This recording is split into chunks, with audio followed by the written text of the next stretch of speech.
He called her weak, pathetic, a burden the pack couldn't afford, so he dragged his pregnant mate into the cursed blight zone and left her there to die. 5 years later, she returned, but she wasn't alone, and she wasn't weak anymore. What emerged from those dead woods would make him wish he'd killed her when he had the chance. Chapter 1: The Return. The first howl shattered the night at precisely 3 minutes past midnight. Gary nearly dropped his patrol report. His hand found the hilt of his blade instinctively, eyes snapping to the northern ridge where the sound originated. The Deadwood Ridge, the place where nothing, absolutely nothing, had made a sound in 5 years, not since the blight consumed it. "Alpha!" Gary called down from the watchtower, his voice tight with an edge Riker recognized immediately. Fear. His beta didn't scare easily. "You need to hear this." Riker climbed the rough-hewn stairs 3 at a time, his wolf stirring beneath his skin with agitation. The night air bit cold against his face as he emerged onto the platform. Gary stood rigid at the northern edge, knuckles white on the wooden railing. "What am I listening for?" The howl came again before Gary could answer. Riker's blood turned to ice. It wasn't one voice. It was dozens, maybe hundreds, moving in perfect synchronization, a chorus that rose and fell with mechanical precision. No natural wolf pack howled like that. No pack could. Each voice blended into the next, creating a sound that was less communication and more declaration. "We are here. We are many. We are coming." "Sweet moon above," Riker breathed. "How many are there?" "I don't know." Gary's jaw clenched. "But Alpha, that's coming from the Blight Zone. Nothing lives in the Blight Zone. The corruption kills everything that enters within 48 hours. You've seen what happens. The animals that wander in come out twisted, wrong, if they come out at all." "I know what the Blight does." Oh, he knew. 5 years ago, he'd sentenced someone to that fate. Walked away while she screamed his name, begging him not to leave her there. He'd told himself it was mercy. A quick death was better than the slow rot of weakness dragging down the entire pack. He'd been so certain she'd be dead within days. The howling grew closer. Not gradually, but in sudden leaps, as if whatever made those sounds moved faster than anything natural should move. "Light the warning fires," Riker commanded, his alpha voice cutting through the night. "Full defensive positions. Wake everyone! I want warriors on every wall and civilians in the inner sanctum within 5 minutes." Gary was already moving, bellowing orders down to the pack below. Bells began to ring. Wolves scrambled from their beds, warriors grabbing weapons, parents shepherding children to safety. The pack moved with practiced efficiency, the drill they'd run countless times, but never truly expected to use. Riker kept his eyes fixed on the northern tree line. The forest there looked dead, even in daylight. Trees bleached white as bone, vegetation withered to gray ash, the ground itself cracked and lifeless. The blight had spread slowly over the past 5 years, consuming everything organic, turning the northern territory into a wasteland. They'd abandoned 3 outposts already, retreating as the corruption advanced. No one knew what caused it. The elders spoke of ancient magic gone wrong, of a wound in the earth itself that leaked poison into the land. All Riker knew for certain was that nothing survived the blight, which made the howling impossible. Movement at the tree line caught his eye. They emerged from the dead forest like smoke given form. Wolves, but wrong. Too large, each one easily twice the size of a normal pack wolf, their shoulders reaching heights that would put them eye level with a grown man. Their fur ranged from deep charcoal to pure white, but every single one bore strange markings that seemed to pulse with faint silver light. Patterns like frost on glass, like veins of lightning frozen across their pelts. Their eyes glowed. Not the natural gold or amber of wolf eyes catching light, but silver-white luminescence that burned steady and cold. Like moonlight trapped in bone, and they moved as one, perfectly synchronized. When one stepped forward, a dozen others mirrored the movement. When one turned its head, the rest followed in a wave of precise coordination. It was like watching a single organism with 100 bodies. What in the name of— Gary had returned to the tower, and the words died in his throat. The pack, if it could be called a pack, flowed across the open ground between the forest and North Pine territory like water, like shadow, like nothing Riker had ever seen. They moved in formation, creating patterns that hurt to look at, geometries that seemed wrong somehow.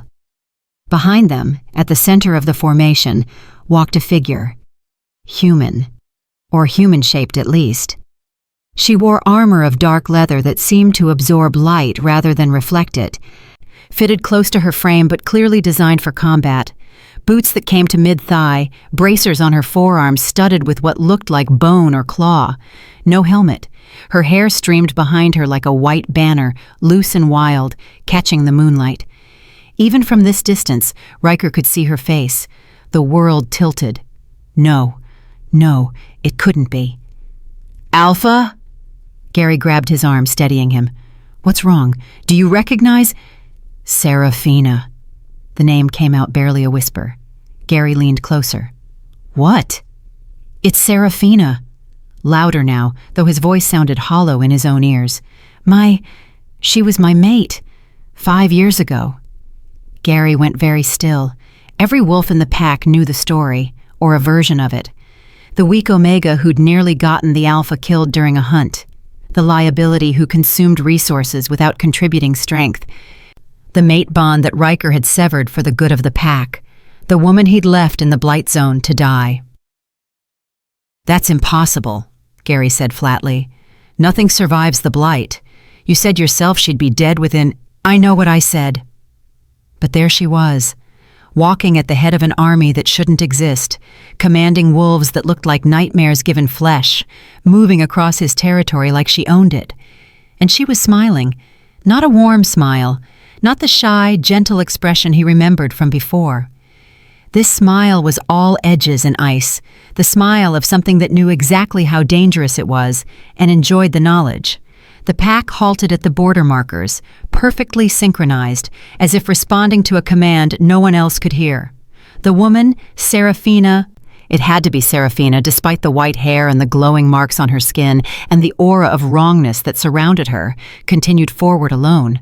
She stopped 10 feet from the main gate and looked directly at the watchtower, directly at Riker. Even across the distance he could see her eyes. They'd been green before, soft forest green that reminded him of spring growth. Now they glowed silver white, matching her wolves, with nothing soft about them at all. Alpha Gary of the North Pine Pack, her voice rang out clear and cold as winter wind. Not loud, but carrying somehow, reaching every ear. I request parley under moon law. I come in peace to discuss matters of territory and treaty. Gary glanced at Riker, confusion written across his face. She called me Alpha. Because I'm not, Riker thought bitterly. Not anymore. He'd stepped down 3 years ago after the disaster with the eastern borders, after his decisions had cost the pack 12 good wolves. Gary had taken the circlet, taken the responsibility, taken the weight of leadership, and done a better job than Riker ever had. Should I respond? Gary asked quietly. Riker should tell him yes. Should let Gary handle this as Alpha. Should step back and let protocol take its course. But he was already moving, already descending the stairs, his wolf howling inside him with emotions he couldn't name. Grief, rage, disbelief, and underneath it all, something that felt horribly like hope. She was alive. He'd left her to die, and she was alive. Riker, wait! Gary called after him, but Riker was already crossing the courtyard, warriors parting before him. All of them staring at the impossible woman at their gates. He reached the gate and gripped the bars, looking out at her. Up close, the changes were even more pronounced. Her skin bore markings like frost patterns, pale silver lines that traced across her cheekbones, down her neck, disappearing beneath her armor. Her hair had gone completely white, not gray, but pure white, like fresh snow. And her eyes— those weren't human eyes anymore. The silver glow pulsed faintly with her heartbeat. But it was her face. Serafina's face. Older, harder, utterly transformed, but still somehow recognizable beneath all the wrongness. "You're alive," Riker heard himself say. Stupid words, obvious words. She tilted her head, studying him like he was an interesting insect. Disappointed? No. How could he even begin to explain the tangle of emotions choking him? "I thought you were dead." "I was." Her smile never reached those glowing eyes. "Your precious blight zone killed the woman you abandoned. What walked out is something else entirely." Behind her, the massive wolves stood motionless, waiting, not even breathing heavily despite the distance they must have traveled, just standing like statues, all those silver eyes fixed on Riker with predatory focus. "What are you?" The question escaped before he could stop it. "Evolution." She stepped closer to the gate, and several of Riker's warriors raised their weapons nervously. She didn't even glance at them. 5 years in the Blight changes things, breaks them down, rebuilds them. I survived by becoming something that couldn't die there. The wolves? Mine. All of them. Connected to me in ways your primitive pack bonds could never achieve. She placed one hand on the gate, and frost spread from her touch, crystallizing across the metal. I am the Blight Pack now. Its alpha, its heart, its will made manifest. What I command, they obey. What they experience, I feel. We are one entity wearing many skins. The ice in Riker's veins had nothing to do with the frost spreading across the gate. This wasn't Seraphina. Couldn't be. Seraphina had been gentle, soft-spoken, afraid of her own shadow.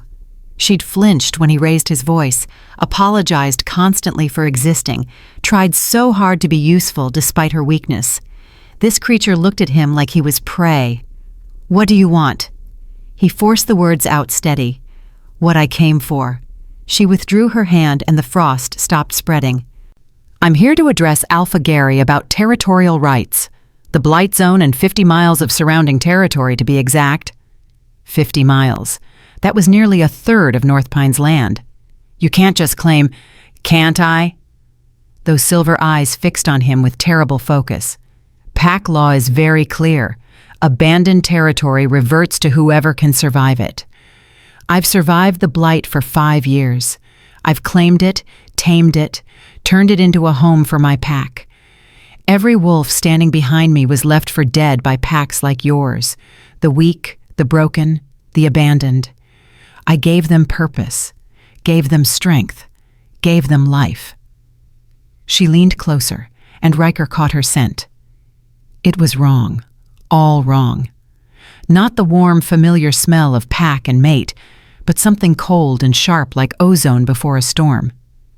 "So, yes, Riker, I'm claiming what you threw away.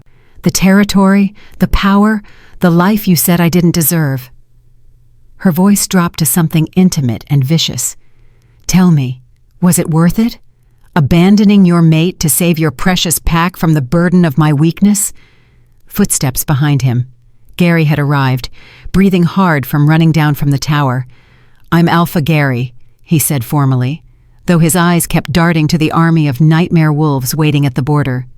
"You requested parley?" Seraphina's attention shifted from Riker, like he'd ceased to exist. The casual dismissal cut deeper than any insult. "Indeed. I propose we discuss this properly. I'll camp my pack here." She gestured to the open ground just outside the border markers. "While we negotiate terms. 3 days should be sufficient to reach an agreement." "And if we refuse?" She smiled wider. Behind her, several hundred wolves shifted in unison, a wave of movement that emphasized exactly how many of them there were. How large, how dangerous. "Then I take the territory anyway, and you lose wolves trying to stop me. Your choice, Alpha Gary, diplomacy or war." Though I should mention, her eyes found Riker again, just for a moment. "I'm very, very good at war now. 5 years is a long time to practice survival." Gary looked at Riker. The unspoken question hung between them. "What do we do?" Riker wanted to scream at her. wanted to demand explanations, apologies, wanted to know what the blight had done to her, wanted to beg forgiveness for leaving her there, wanted to grab her and make sure she was real and not some fever dream conjured by 5 years of guilt. But he had no authority here. He'd given that up. "Grant the parley," Riker said quietly. "We negotiate." Gary nodded slowly. "Very well. Serafina of the Blight Pack, was it? You may camp at the border. We'll convene a formal meeting at dawn to discuss your territorial claims. Pack law will be observed on both sides." "Acceptable." She turned to leave, then paused, looked back over her shoulder directly at Riker. "Oh, and Riker, that thing you left bleeding in the woods 5 years ago, begging you not to abandon her?" She let the question hang for one terrible moment. "She sends her regards." Then she walked away, her pack flowing around her like a living tide, and Riker stood gripping the frozen gate while his world shattered and reformed into something he no longer recognized. Behind him, Gary was already barking orders: double the guards, send riders to allied packs for advice, convene the council at first light. The pack scrambled into motion, preparing for the political battle ahead, but Riker couldn't move. Could only watch Serafina's white hair disappear into the camp her wolves were establishing with eerie efficiency. Tents rising in perfect formation. Fires lit in synchronized precision. Not a single wasted movement. She was alive. She was powerful. She was terrifying. And she looked at him like he was nothing. Somewhere deep in his chest, where the mate bond had been before he'd severed it, something twisted painfully. A phantom ache for a connection that no longer existed. He'd thrown her away to save the pack from weakness, and she'd come back strong enough to destroy them all. "Riker?" A young warrior approached hesitantly. "Alpha Gary wants you in the council meeting." Riker let go of the gate. The frost from Serafina's touch had spread across the entire surface, delicate and beautiful, and utterly unnatural. "Tell him I'll be there," he said. But as he walked toward the council hall, he couldn't shake the feeling that whatever happened in that meeting, whatever negotiations took place, whatever treaties were signed or wars declared, none of it would matter. Because the woman he'd abandoned had come back as something that couldn't be reasoned with, couldn't be threatened, couldn't be anything except exactly what she'd become. A queen standing at the head of an army. And he was just the fool who'd thrown away his crown.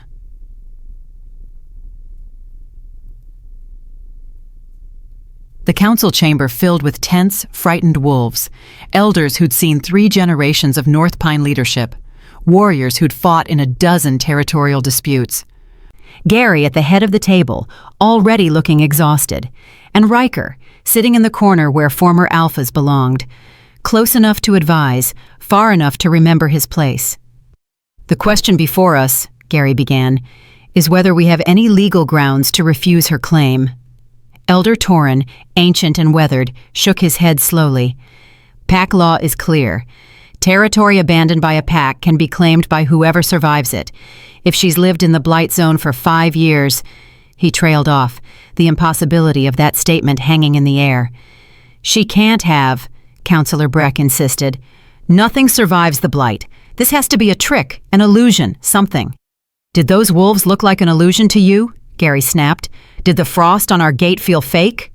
Silence. "We need to know what we're dealing with," another counselor said. "What she is, what those wolves are, how she survived, what she wants beyond territory." All eyes turned to Riker. He'd known this was coming. Of course they'd look to him. He was the only one who'd known her before, the only one who might have insight into what she'd become. "I don't know," he admitted. The words tasted like ash. "The woman I knew she was weak, gentle.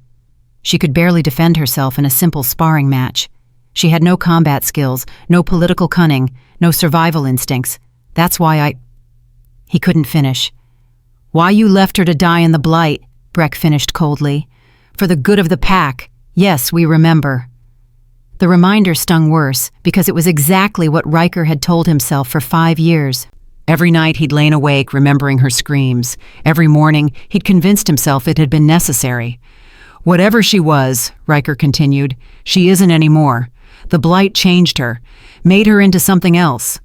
Something dangerous, Gary said. Something powerful, Riker corrected. There's a difference. Is there? Gary leaned forward. Riker, I need your honest assessment. Can we fight her if it comes to that? Could they? Riker thought of those hundreds of massive wolves moving in perfect synchronization. Thought of the casual way Serafina had demonstrated her power, the frost spreading at her touch. Thought of the predatory certainty in her eyes. No, he said quietly. We'd lose. Badly. The council erupted in protests, but Gary raised his hand for silence. Then we negotiate, the Alpha said firmly. We give her the territory she's claiming. It's half dead from the blight anyway. And we establish a peaceful border. Perhaps even a trade agreement if she's amenable. You want to reward her for threatening us? Breck demanded. I want to keep this pack alive, Gary shot back. Pride doesn't matter if we're all dead. More arguing, more debate. But Riker had stopped listening. Because through the window, he could see the blight pack's camp. Could see Serafina moving among her wolves, and even from this distance, even through walls and glass, he swore he could feel her awareness, like she knew he was watching, like she wanted him to watch, like every moment he spent seeing what she'd become was another piece of revenge extracted. Riker. He turned. Gary had called a recess. Most of the council had left. Only his beta remained. You need to talk to her, Gary said. Privately, before the formal negotiations. She won't. She will. She came here for this. For you to see her like this. Gary's eyes were sympathetic but firm. Whatever she wants, it's personal. So make it personal. Find out what it'll take to end this without bloodshed. Riker looked back out the window at the impossible woman who'd once been his mate. And if what she wants is to watch me suffer. Gary put a hand on his shoulder. Then suffer well, old friend, for the pack. The words Riker had lived by for so long. For the pack. Always for the pack. Even when it meant walking into the camp of the woman he'd condemned to death and facing whatever punishment she'd spent 5 years planning. He'd thrown her away to save the pack from weakness, and she'd come back strong enough to destroy them all. If you're already hooked on Serafina's revenge and need to see what happens when Riker walks into her camp alone, smash that like button right now. Chapter 2 is where things get really dangerous. Chapter 2, The Ghost in the Woods. Riker approached the Blight Pack's camp as the moon reached its zenith. He'd changed out of his formal council attire into simple traveling leathers. No weapons. Bringing blades into a parley camp would be an insult. No guards, Gary had offered, but Riker refused. This conversation needed to happen alone. The camp was like nothing he'd ever seen. Tents arranged in perfect geometric patterns, creating symbols he didn't recognize. Fires burning with flames that flickered silver instead of orange. And the wolves, dozens of them, sitting motionless around the perimeter like living statues. Their glowing eyes tracked his every movement. Not one of them made a sound. No growls, no warning barks, just silent, perfect vigilance. It was deeply, profoundly wrong. A figure emerged from the largest tent at the center of the camp. Not Serafina, but a massive wolf in human form. Male, towering at least 7 feet, with the same silver-marked fur and glowing eyes as the others. He wore minimal clothing, just leather pants and a chest harness bristling with weapons. "Former Alpha Riker," the man said. His voice had an odd quality, as if multiple voices spoke in unison. "The Revenant will see you now." The Revenant. So that's what they called her. "I didn't catch your name," Riker said, trying to keep his voice steady. The man smiled, showing too many teeth. "I am Cade, first of the Reborn, the Revenant's second in command." He gestured toward the central tent. "She's been expecting you. We've all been expecting you." That last sentence carried weight Riker didn't understand. He followed Cade through the camp, acutely aware of dozens of eyes watching him. The wolves didn't move, didn't react, but he could feel their attention like pressure against his skin. They reached the tent. Cade pulled back the entrance flap. "Try not to bleed on the carpets," Cade said pleasantly. "The Revenant dislikes messes." Before Riker could respond, Cade was gone, melting back into the camp with unnatural silence. Riker ducked inside. The tent's interior was larger than it should be, lit by those strange silver flames in ornate braziers. Furs covered the ground, not wolf pelts, but something else, something that shimmered oddly in the light.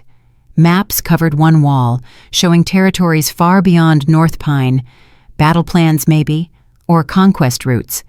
And there, seated in a high-backed chair that looked more like a throne, was Seraphina. She'd removed her armor. Now she wore a simple black dress that left her arms bare, showing the full extent of the frostmark patterns covering her skin. They weren't tattoos, they pulsed faintly, like veins carrying light instead of blood. Her white hair was unbound, cascading over her shoulders.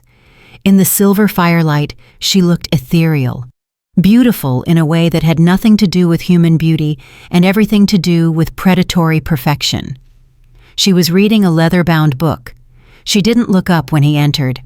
"Sit," she said, gesturing to a cushion on the floor in front of her chair. Not a chair for him. A cushion, on the floor, at her feet. The power play was obvious and deliberate. Riker sat. She continued reading for another full minute, letting him wait, letting him feel small. Finally, she closed the book with a soft snap.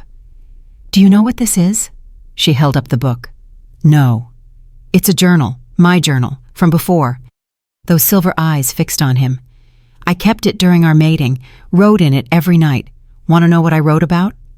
Riker's throat was dry. "What?" "Hope." Her smile was razors. Page after page of pathetic, desperate hope. Today Riker smiled at me. Maybe he's starting to accept the bond. Today I successfully hunted a rabbit. Maybe I'm getting stronger. Today he didn't flinch when I touched him. Maybe he's learning to love me. She opened the book to a random page and read aloud, her voice dripping with mockery.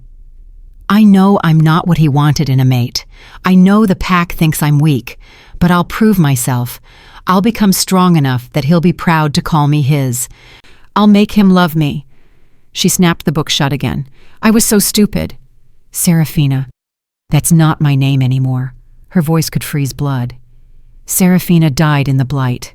I'm called the Revenant now, because I came back from death. Or you can call me Alpha, if you prefer proper titles." "Alpha," he corrected carefully. "I came to talk about— I know why you came. Gary sent you to negotiate, to use our old connection to manipulate me into accepting less territory." She leaned forward. "Did you really think that would work? That I'd see your face and remember the love I used to feel?" "No, Good, because I don't feel anything when I look at you." She said it so casually, like commenting on the weather. The Blight burned all of that out of me. Love, compassion, mercy, all those soft emotions that made Seraphina weak. Gone. What's left is pure, focused will. She stood, moving with liquid grace, and circled around him. He forced himself not to turn, not to track her movement. "Do you want to know what happened?" she asked from behind him. "That night you left me?" "Yes," he whispered. "Too bad. You don't deserve the full story." She came back into view, standing over him now. "But I'll give you pieces, little glimpses, just enough to make sure you never sleep well again." The forest was dark, and Seraphina was bleeding. The rejection wounds burned like acid across her chest, her arms, her legs. Every place where the severed mate bond had torn through her skin. The pain was beyond anything she'd imagined possible. "Please, Riker!" She'd fallen to her knees, barely able to see through tears and agony. "Please don't leave me here. I can get stronger. I can be what you need. Just give me another chance." He'd looked down at her with something that might have been pity, might have been disgust. "You're a liability, Seraphina. Every hunt you slow us down, every battle you hide, every council meeting you sit silent because you have nothing to contribute." His voice was firm, final. The pack can't carry dead weight, and that's all you are." "The baby," she'd gasped out, one hand on her barely showing stomach. "Our baby." "There is no baby." Flat. Cold. "There's a mistake that won't survive anyway. Better it dies here than draining pack resources for months before the inevitable." He'd turned and walked away. She'd screamed his name until her voice gave out. Then she'd crawled deeper into the blight zone, because even dying alone seemed better than watching him disappear. The first night, she'd found a cave, collapsed inside. Certain death would come quickly. But death didn't come. The blight did. It started as whispers in the dark, voices that weren't quite voices, speaking words that weren't quite words. The cave walls began to shimmer with that sickly silver light. And then the pain started, not the burning of rejection wounds. This was different. This was her body being unmade and remade, cell by cell. Her bones cracking and reforming, her blood turning cold and viscous, her hair bleaching white as the color drained into the cave floor. She'd screamed until she had no voice left, and through it all, the blight whispered its question. "What do you want to become?" She'd answered with the last shred of herself that remained. "Strong. Strong enough that no one can ever throw me away again. Strong enough that men like him kneel. Strong enough that I never, ever feel this weak again." The blight had laughed. If an ancient, corrupted magic could laugh. "So be it, little Omega. Strength you shall have, but strength demands sacrifice. Are you willing to pay?" "Anything," she'd gasped. "Take anything, everything. I don't care." "Then let us begin." Seraphina's voice pulled Riker back from the vision she'd somehow projected into his mind. Shared memory, maybe, or just her words painting such vivid pictures he could see them. "I stayed in that cave for 3 weeks while the blight transformed me," she continued. "Do you know what it's like to feel your humanity being stripped away piece by piece? To feel emotions dying inside you like flowers in frost?" Riker couldn't speak. "On the 21st day, I walked out of that cave, and I wasn't Seraphina anymore." She crouched down, bringing herself eye level with him. "The first thing I saw was a wolf, male, injured, dying. He'd been cast out by his pack for weakness, left to die in the blight just like I was." Her smile was terrible. "I offered him a choice, die alone or live as part of something greater. He chose life. I pressed my hand to his forehead, and the blight flowed through me into him, transformed him, bound him to me." Cade, Riker realized. Cade, my first, my most loyal. He was the beginning of my pack. She stood again, pacing. "Over 5 years I found them. All the wolves your kind threw away. The weak, the scarred, the broken, the abandoned. I gave them strength, purpose, connection. A hive mind bond that makes your primitive pack bonds look like children playing pretend." She turned back to him, and her eyes were blazing with silver light. "I built an army from the wolves you discarded, and now I'm going to use that army to take everything from packs like yours, starting with North Pine. You said you came for territory. I lied." She laughed, cold and sharp. "Well, partially lied. I do want the territory, but that's not why I'm really here." Riker's heart hammered. "Then why?" She leaned down, close enough that he could feel the unnatural cold radiating from her skin. "I came to watch you lose everything the way I did. Your land, your pack, your status, your pride. I'm going to strip it all away piece by piece. And you're going to watch helplessly while it happens. The Council is terrified. They'll give me whatever I want to avoid war." She straightened. "But that's too easy, too quick. I want you to suffer properly. So here's what's going to happen." She walked to her throne chair and sat, crossing her legs elegantly. "Tomorrow at the formal negotiations, I'm going to demand the 50 miles of territory I mentioned. Gary will try to negotiate down. I'll refuse. He'll grant it because he has no choice. And then in 2 weeks I'll return. I'll demand another strip of territory. Then another, slowly carving away at North Pine until there's nothing left but your pathetic central den. Pack law won't allow. Pack law allows me to claim any territory I can hold. And I can hold all of it. Her smile widened. But here's the beautiful part. I'm going to offer an alternative. Riker waited, dread pooling in his stomach. A challenge. Single combat.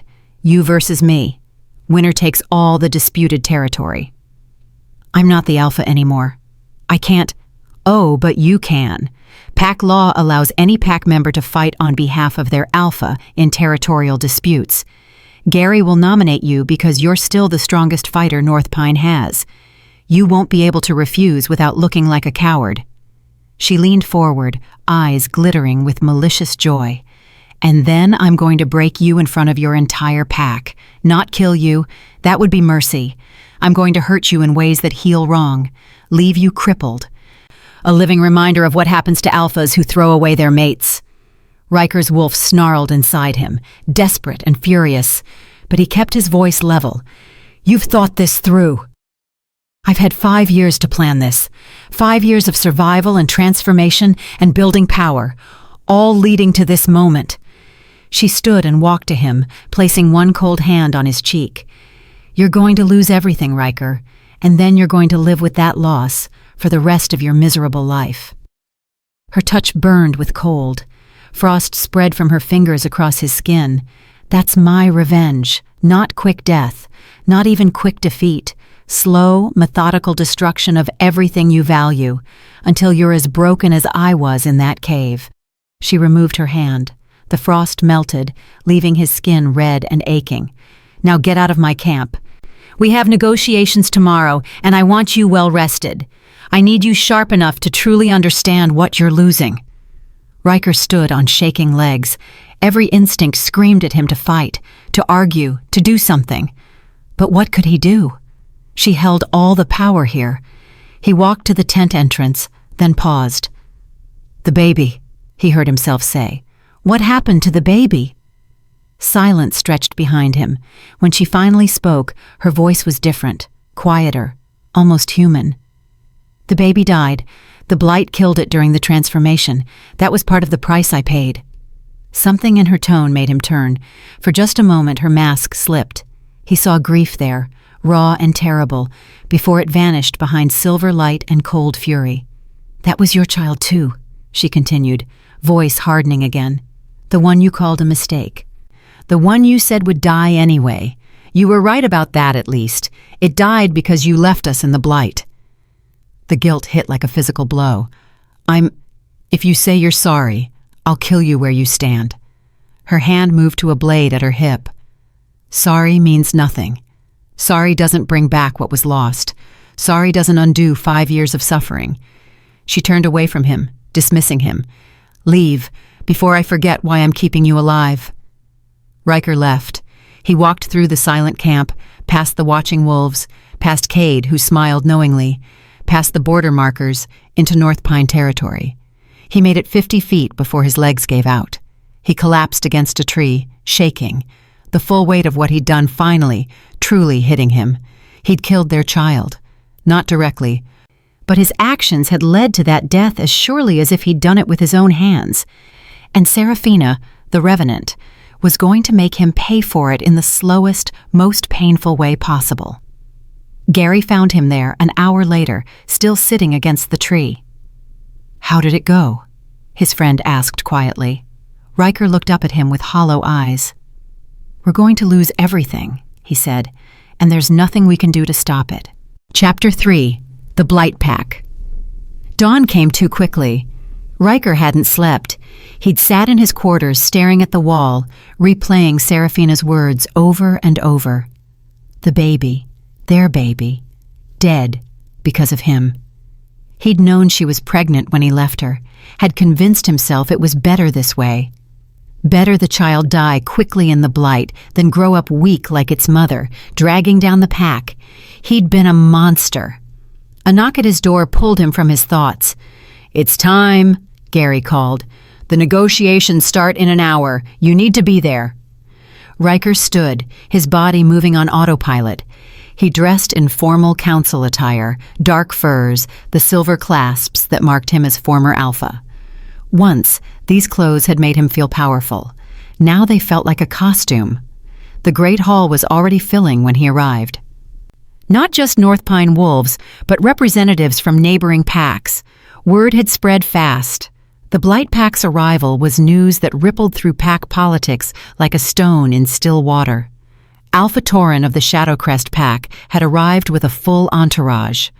Riker spotted him near the head table, his scarred face set in grim lines. Beside him stood his son, Kale, a warrior of impressive reputation who'd been making eyes at the eligible females of several packs for the past year. "Riker," Tauren greeted him with a nod. "I heard rumors. Couldn't believe them until I saw that camp outside your borders with my own eyes." "They're real," Riker said flatly. "The scouts say she's claiming Blight territory, that she survived there for 5 years." Tauren's eyes were sharp. "How is that possible?" "I don't know. The scouts also say," Tauren lowered his voice, "that she was your mate, the one you banished." Of course they knew. Pack politics thrived on gossip. "Yes." Tauren studied him for a long moment. "Then you have my sympathies, and my curiosity. What did the Blight do to her?" "Made her strong enough to destroy us all." Before Tauren could respond, a ripple of sound moved through the hall. Conversations died, warriors straightened, every head turned toward the entrance. She'd arrived. Seraphina walked into the great hall like she owned it. She donned her armor again, that black leather that seemed to drink light. Her white hair was bound in an intricate braid that left her face stark and beautiful. The frost marks on her skin seemed to glow brighter in the hall's torchlight. Behind her walked Cade and 5 other wolves, all bearing the same silver-eyed marks of the Blight Pack. They moved in perfect synchronization, their footsteps falling at exactly the same moment. The effect was profoundly unsettling. Conversations didn't just die. They were murdered. The hall fell into absolute silence as Seraphina walked to the negotiation table. She didn't look left or right, didn't acknowledge the stares, simply walked with the absolute confidence of something that knew it was the most dangerous presence in the room. She sat across from Gary. Her wolves arranged themselves behind her in a precise formation. "Alpha Gary," she said, her voice carrying easily through the silent hall. "Shall we begin?" Gary cleared his throat. "Before we start formal negotiations, I think introductions are in order. You've brought guests, not guests, my pack." She gestured to the wolves behind her. "You've met Cade, my second. The others are Vera, Ash, Thorn, Frost, and Ember, the first 6, the ones I transformed personally in those early days." One by one, the wolves inclined their heads. Not bows, acknowledgments, like royalty greeting commoners. "And you've brought observers," Seraphina continued, looking at Tauren. "Alpha Tauren of Shadowcrest. I've heard of you. They say your pack is strong, your warriors fierce." "They say truly," Tauren replied carefully. "Good. Then you'll understand strength when you see it." Her smile was cold. "Perhaps we can discuss trade agreements after I've concluded business here." It was a power play, treating Tauren as a potential ally while Gary was still negotiating, implying that North Pine's defeat was inevitable and she was already looking to her next political moves. Gary's jaw tightened. "Let's focus on the matter at hand. You're claiming 50 miles of territory, extending from the Blight Zone southward into what has traditionally been North Pine land." "Correct. That's nearly a third of our territory." "Correct. It's also land that's been in North Pine possession for 7 generations."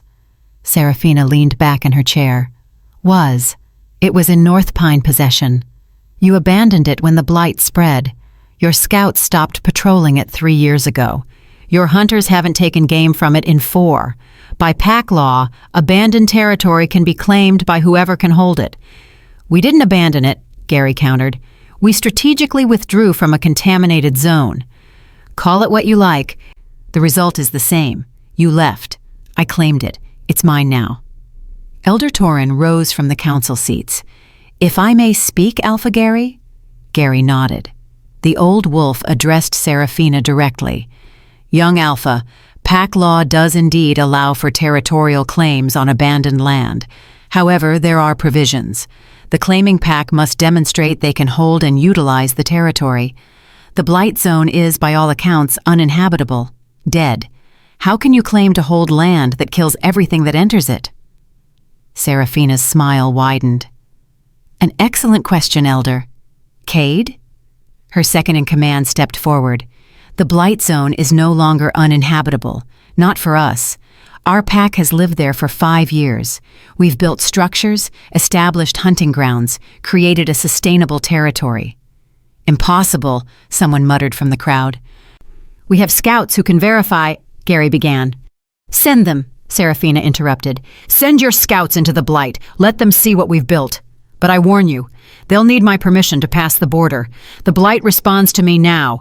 Any wolf who enters without my blessing will face its full wrath." Murmurs rippled through the hall.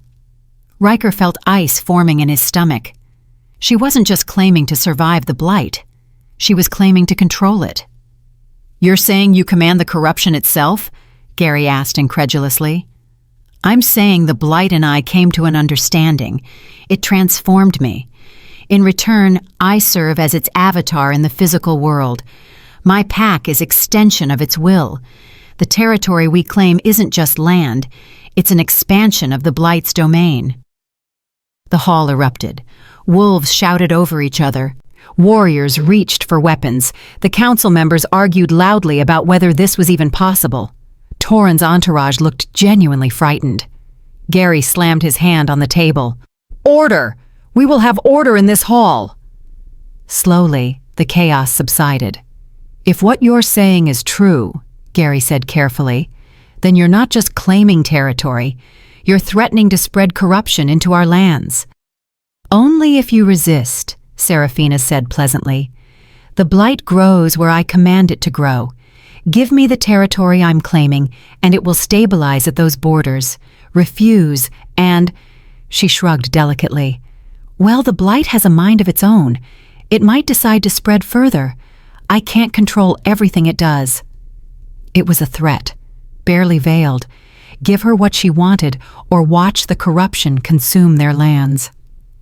"This is extortion," Breck snarled from the council seats. "This is negotiation," Seraphina corrected. "I'm offering you a choice. Surrender the territory peacefully or lose it, and more, to the blight's advance. I think I'm being quite reasonable." "Reasonable?" Breck stood, shaking with rage. "You're threatening to unleash a magical plague on—" "Counselor Breck," Seraphina's voice cut like a blade through ice. "I remember you. You were at the council meeting 5 years ago, the one where you argued most strongly for my banishment. You called me dead weight that would poison the pack from within." Breck went pale. "Turns out you were right. I am poison, but not the kind you expected." She stood, and the temperature in the hall dropped noticeably.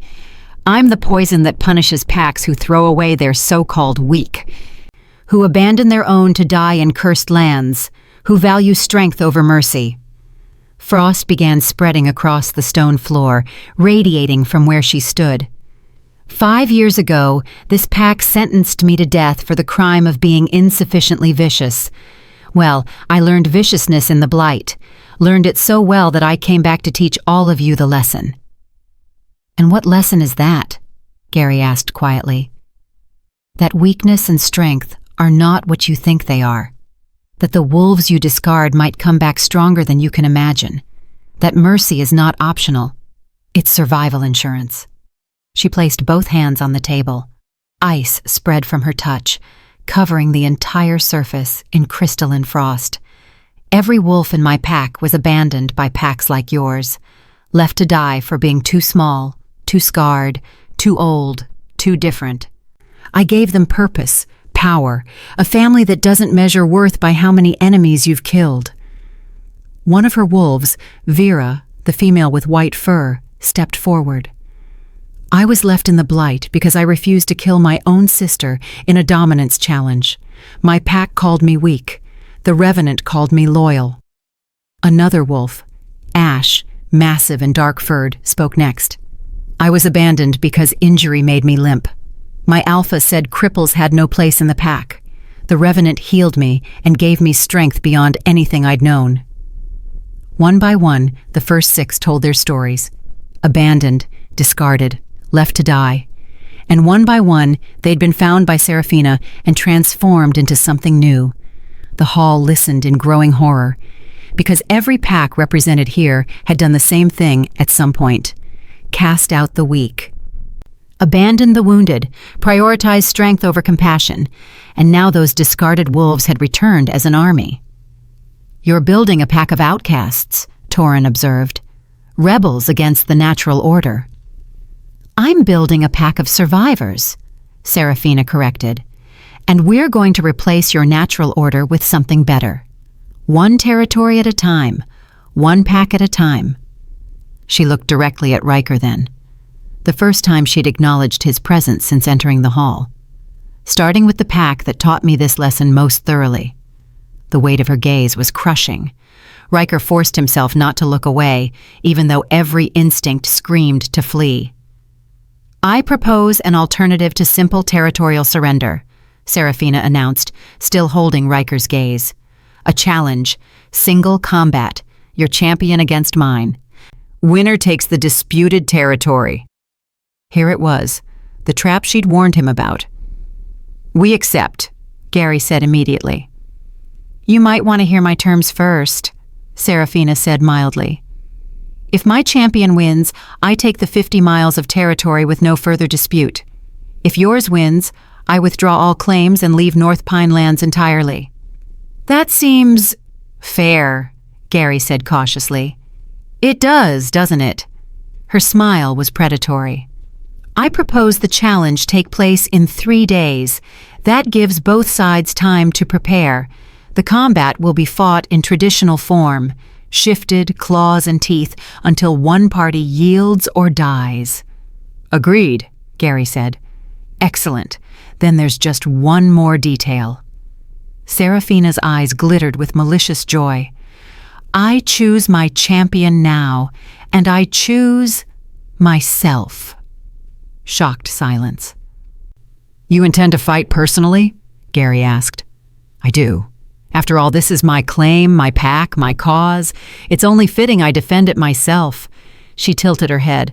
Unless you think I'm too weak for combat? That would be ironic, don't you think, Riker? All eyes turned to him. Gary looked at Riker questioningly. The unspoken question was clear. Can you beat her? Could he? 5 years ago, yes, absolutely. Seraphina had been helpless in a fight, couldn't land a blow, couldn't defend herself worth a damn. But that was 5 years ago. Before the blight. Before the transformation. Now? Looking at her standing there wreathed in frost and power, eyes glowing with inhuman light, he had no idea. I'll fight her, Riker heard himself say.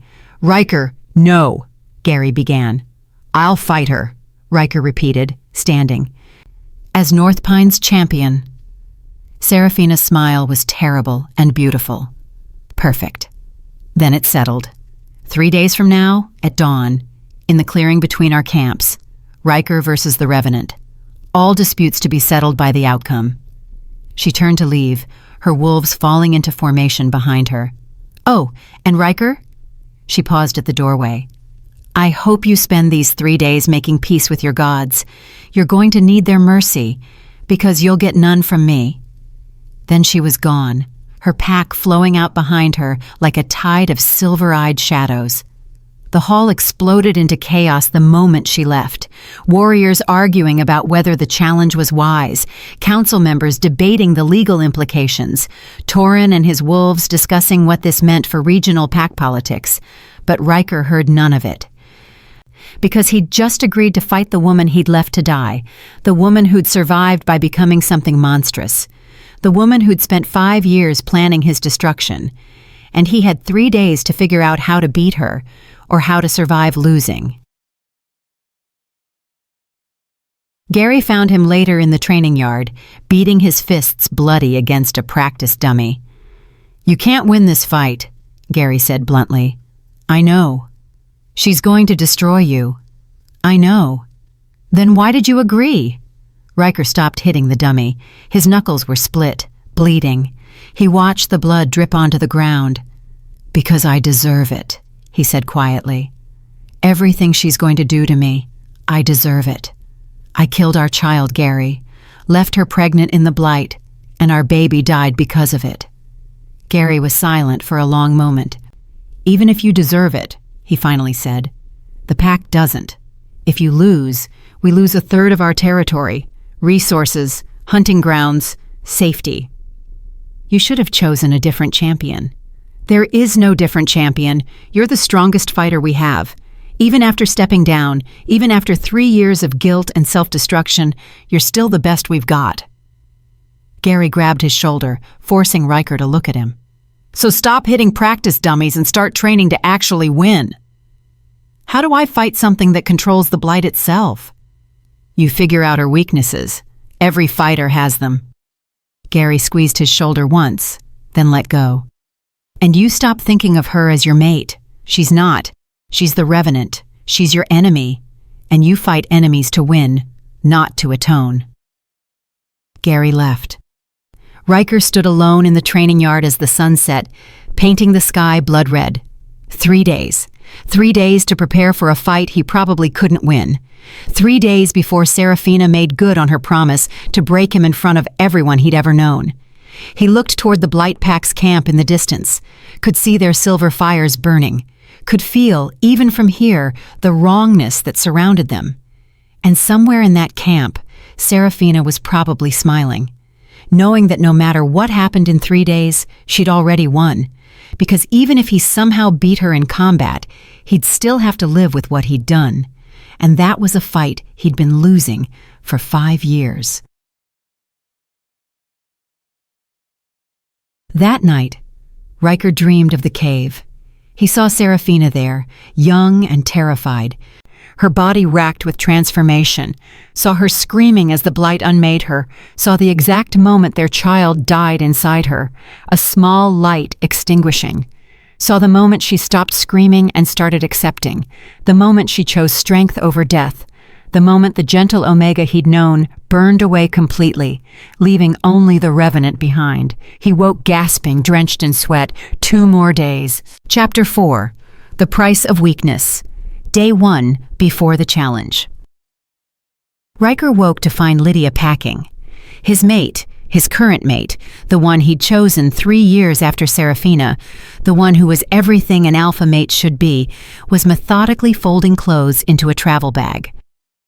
"What are you doing?" he asked, though part of him already knew. Lydia didn't look at him. She was beautiful in the morning light, her dark hair cascading over strong shoulders, her body lean with warrior's muscle. Everything Serafina hadn't been, everything he'd told himself he wanted. "Leaving," she said simply. "Going to stay with my sister's pack until this is resolved." "Lydia, don't." She finally turned to face him. Her eyes were sad, but resolute. "Don't ask me to stay and watch you throw yourself at her feet." "I'm fighting for the pack's territory." "You're fighting for absolution." Lydia crossed her arms. "I've watched you for 3 years, Riker. Watched you torture yourself with guilt over her. And I told myself it would get better. That eventually you'd heal and actually be present in our mating." She laughed bitterly.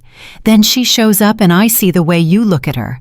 Like she's the only real thing in the world and the rest of us are just shadows." "That's not—" "Yes, it is." Lydia picked up her bag. "I'm strong, Riker. Stronger than she ever was. I can fight, hunt, lead. I've been a perfect alpha mate by every measure, but I'm not her, and I never will be. I don't want you to be her. Don't you?" Lydia moved to the door. "Because from where I'm standing, you've been in love with a ghost for 5 years, and now that ghost is back and more powerful than any of us, and you're walking into an unwinnable fight just to be close to her again. She's going to cripple me, maybe kill me." "I know." Lydia's voice softened slightly. "And part of you wants that, wants the punishment, wants her to hurt you, because at least then she's touching you, acknowledging you, making you feel something besides the numbness you've lived with. The accuracy of her words hit like a physical blow. "I'm sorry," Riker said quietly. "I know you are. You're always sorry." She opened the door. "But sorry isn't enough. It never was. Good luck in the fight, Riker. I hope you survive. I hope you find whatever it is you're looking for, but I won't be here when you do." She left. Riker sat in the empty room and felt nothing, which proved Lydia's point more effectively than any argument. An hour later, Gary found him in the armory. "Lydia's gone," Gary said. It wasn't a question. "Yes. Can you blame her?" "No." Gary leaned against the weapons rack. "The scouts came back from the Blight Zone. You need to hear their report." "Tell me." "They made it about half a mile in before the corruption hit them. Said it felt like drowning in ice, like the air itself was trying to kill them. They would have died if one of Seraphina's wolves hadn't found them and escorted them deeper." "What did they see?" Gary's expression was grim. "A city, Riker. Not tents or camps. An actual city built into the dead forest. Structures made from blight-twisted wood that somehow holds without rotting. Streets laid out in perfect geometric patterns, and wolves, dozens more than we saw at the negotiations. Maybe hundreds." Riker's stomach dropped. "How many total?" "The scouts estimated 200 minimum. Could be more. They weren't allowed to explore freely." Gary pulled out a piece of parchment. "They drew this."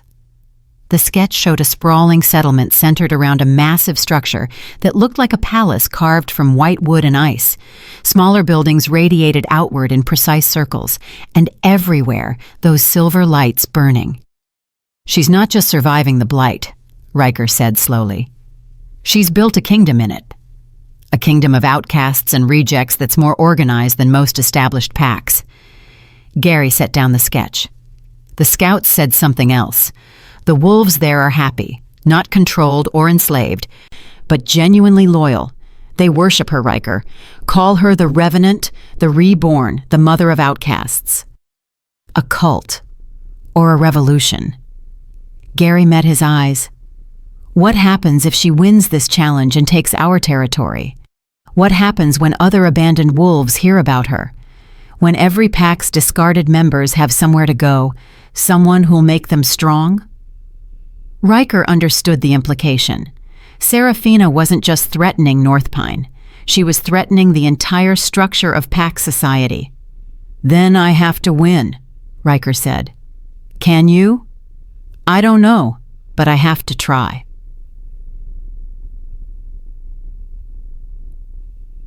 He spent the rest of the day training, fought against Gary in the practice ring until they were both bloody and exhausted, shifted forms dozens of times, testing his wolf speed and strength. Studied old combat techniques, looking for any advantage. Nothing felt like enough, because he wasn't just fighting Seraphina. He was fighting whatever the blight had made her into, and he had no idea what that entity was truly capable of. As the sun set, he shifted into wolf form and ran the territory borders, needed to feel the land beneath his paws, remind himself what he was fighting for. He ended up at the northern ridge, looking out at the Blight Zone. In daylight, it looked dead. White trees like bones, gray ash ground. No movement, no life. But as darkness fell, the silver lights began to appear. First one, then dozens, then hundreds. The Blight City coming alive, and in the center, the brightest light of all, her palace. He wondered what she was doing right now. Training? Planning? Celebrating her inevitable victory? A sound behind him made him spin. Cade stood there in human form, arms crossed, that unsettling smile on his face. "Former Alpha Riker," Cade said pleasantly, taking in the view. Riker shifted back to human form. "What do you want?" "To deliver a message. The Revenant requests your presence." "Why?" She didn't say, but when the Revenant requests, we obey. Cade's smile widened. "Unless you're afraid?" Every instinct screamed this was a trap, but Riker found himself nodding. "Lead the way." The Blight Pack's camp was different at night. Those silver fires burned brighter, casting everything in ghostly light. The wolves moved like shadows between tents, and the air itself felt alive, crackling with energy that raised the hair on Riker's arms. Cade led him to the central tent. "She's inside. Alone." Cade's expression was unreadable. "Fair warning, she's in a mood. Tread carefully." Then he was gone, leaving Riker at the entrance. Riker pushed through the flap. Serafina sat cross-legged on the floor, surrounded by candles that burned with silver flame. She wore simple training clothes, tight black pants, and a sleeveless shirt that showed her arms covered in frost marks. Her white hair was down, wild around her shoulders. She didn't look up when he entered. "Sit," she said, gesturing to the floor across from her. Riker sat. For a long moment, she said nothing, just sat there with her eyes closed, breathing slowly. The frost marks on her skin pulsed in rhythm with her heartbeat. "Do you know what I'm doing?" she finally asked. "No. I'm listening to my pack. Every wolf connected to me through the blight bond. I can hear them, feel them, a constant chorus of sensation and emotion." Her eyes opened, glowing softly. "Right now, Vera is hunting. I feel the excitement of the chase. Ash is sparring with Thorn. I feel the impact of each blow. Cade is standing guard outside this tent. I feel his alertness." "That sounds overwhelming." It was, at first. Now it's comfort. I'm never alone, never isolated, always connected to something larger than myself. She tilted her head. The opposite of how I felt in our mating. The barb landed perfectly. "Why did you call me here?" Riker asked. "To give you a chance." She stood in one fluid motion. "Tomorrow I'm going to destroy you in front of both our packs, but tonight I'm offering you an alternative." "What alternative?" "Submit now. Publicly acknowledge that you were wrong to abandon me. Declare in front of your pack that I'm the stronger alpha and North Pine should yield to my authority." Her eyes glittered. "Do that, and I'll call off the challenge, take my territory, and leave you in peace." "You'd give up your revenge?" "I'd get my revenge differently. Watching you grovel would be satisfaction enough." She moved closer. "You'd lose your pride, your reputation, everything that makes you who you are. But you'd keep your body intact, keep your ability to fight and hunt. And the pack would survive, diminished, humiliated, but alive." She was close enough now that he could feel the cold radiating from her skin. "It's a generous offer, Riker. More generous than you deserve." He met her silver eyes. "Why make this offer at all?" For a moment, something flickered across her face, something almost human. "Because despite everything, some part of me remembers loving you, a very small part, buried deep beneath the blight and the transformation and 5 years of survival." Her voice softened slightly. "That part doesn't want to cripple you, doesn't want to destroy you completely. Just mostly destroy me." "Yes." She smiled without humor. "Call it a mercy, the last one you'll ever get from me." Riker thought about it, really thought about it. He could submit, save himself the physical destruction, preserve his ability to function as a warrior. All it would cost was every shred of dignity and self-respect. "No," he said quietly. Serafina's expression hardened. "No? I won't submit, won't grovel. If you want to break me, you'll have to do it in combat." He stood to face her. "I owe you that much. A real fight. Not a public surrender. You owe me everything." "I know, but I can't give you everything by choice. You'll have to take it by force." He held her gaze. "So, I'll see you tomorrow at dawn, and we'll settle this the old way." For a long moment, she stared at him. Then she laughed, cold and bitter. "You really are a fool, but at least you're a consistent fool." She turned away. "Get out. I need to prepare for tomorrow's entertainment." "Serafina." That's not my name." She didn't look back. "That woman died screaming in a cave while you slept comfortably in your den. I'm the Revenant, and tomorrow I'm going to teach you what that means." Riker left. As he walked back through the camp, he felt eyes watching him.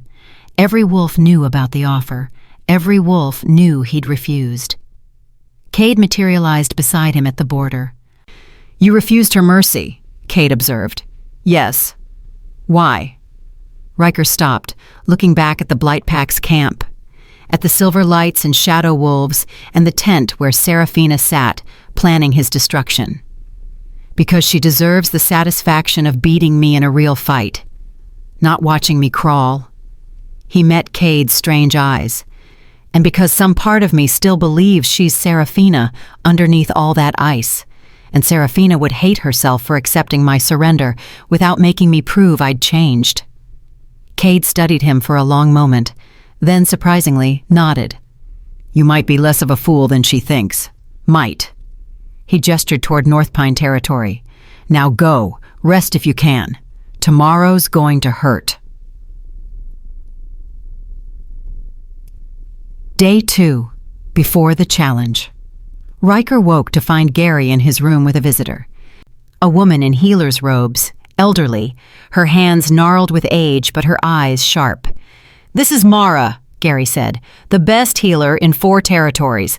I asked her to examine you, make sure you're in peak condition for tomorrow." The old woman approached, her hands glowing faintly with healing magic as she pressed them to Riker's chest. "Physically, you're strong," Mara said after a moment. "In your prime, fast, powerful, good instincts." She frowned. "But emotionally? You're shattered. Guilt is eating you from the inside. That will slow you down, make you hesitate." "Can you fix it?" Gary asked. "Emotions aren't injuries I can heal." Mara removed her hands. "But I can give you something to dull the pain temporarily, let you fight without the guilt weighing on you." She pulled out a vial of silver liquid. 1 dose. "It'll suppress your emotional responses for about 2 hours, long enough for the combat." Riker stared at the vial. "You want me to fight without feeling anything?" "I want you to fight without guilt slowing your strikes," Mara corrected. "The Revenant will show you no mercy. You can't afford to show yourself any either." He took the vial but didn't drink it. Not yet. After Mara left, Gary sat down heavily. "Torin wants to meet with you," Gary said. "He's still here, watching, waiting to see how this plays out." "Why does he care?" "Because if you lose, every pack in the region needs to reassess their relationship with the Blight Pack. Torin wants to know if he should start preparing alliance offers or defenses." "Politics. Always politics." "Send him in," Riker said. Alpha Torin arrived with his son Kale. Riker had met Kale before at various pack gatherings. The young Alpha in training was impressive, tall, powerful, skilled in combat. Exactly the kind of wolf Seraphina should have had as a mate, instead of Riker. The thought tasted bitter. "Riker," Torin greeted him. "I wanted to speak before tomorrow's challenge." "About what?" "About what comes after." Torin sat uninvited. "If you win, North Pine maintains its territory and the Blight Pack withdraws. But if you lose? Then Seraphina takes 1/3 of our land. And then she'll come for more," Torin said bluntly. "You understand that, don't you? This challenge is just the beginning. She's building something larger than one pack's territory dispute." "A revolution," Riker said, remembering Gary's words. "Exactly. A complete restructuring of how packs operate. No more abandoning the weak. No more exile for the different. She's offering every outcast a home." Torin leaned forward. "That's dangerous for packs like mine, who maintain order through strict hierarchies." "So you want me to win to preserve the status quo?" "I want you to win because the alternative terrifies me." Torin's expression was grim, "But I'm also pragmatic. If you lose, I need to know, will the Blight Pack be open to alliances, trade agreements, or is she planning to conquer everyone? Ask her yourself." "I intend to." Torin stood. But I wanted to gauge your thoughts first. You knew her before the transformation. The woman I knew doesn't exist anymore. Doesn't she? Kael spoke for the first time. His voice was thoughtful. I've watched her during the negotiations, studied her body language, her word choices. There's calculation there, yes, but also pain, rage, grief. Those are very human emotions. What's your point? Riker asked. That maybe the Revenant isn't as inhuman as she wants everyone to believe. Maybe Seraphina is still in there, buried but present. Kael's eyes were intelligent, which means she can still be reached, still be reasoned with. Or it means she's even more dangerous, Torin countered. Human emotions combined with supernatural power? That's a volatile mix. Father and son left, still debating. Riker sat alone with Mara's vial and too many thoughts. That afternoon, he went to the archives. The Pack's historical records were kept in a vault beneath the Great Hall. Dusty scrolls and ancient books documenting generations of Pack law, traditions, and history. He searched for anything about the Blight, found references going back centuries. The corruption had appeared before, in cycles, always in different locations, always consuming everything it touched. But one text caught his attention, a journal from 300 years ago. The Blight is not evil, though it seems so. It is transformation. It breaks down what exists and creates something new. Those who enter with hate become monsters. Those who enter with love become guardians. Those who enter with nothing become nothing. Beware the one who enters with purpose, for the Blight grants power to match will, and a strong will in the Blight becomes something the world has never seen. Riker read the passage 3 times. Seraphina had entered the Blight with purpose, with the desperate will to survive, to become strong, and the Blight had made her exactly that. Find anything useful? He turned to find Elder Torin standing in the archive entrance. Maybe, Riker said. This passage suggests the Blight responds to intent, that it shapes people based on what they bring into it. I know that text, Torin said, moving closer. It's why I argued against your banishment of Seraphina all those years ago. Riker's head snapped up. You argued against it? I was overruled. 3-1 vote in council. Torin's old eyes were sad. I told them sending a pregnant Omega to the Blight was asking for exactly what happened, that she'd either die or become something terrible. You knew this would happen?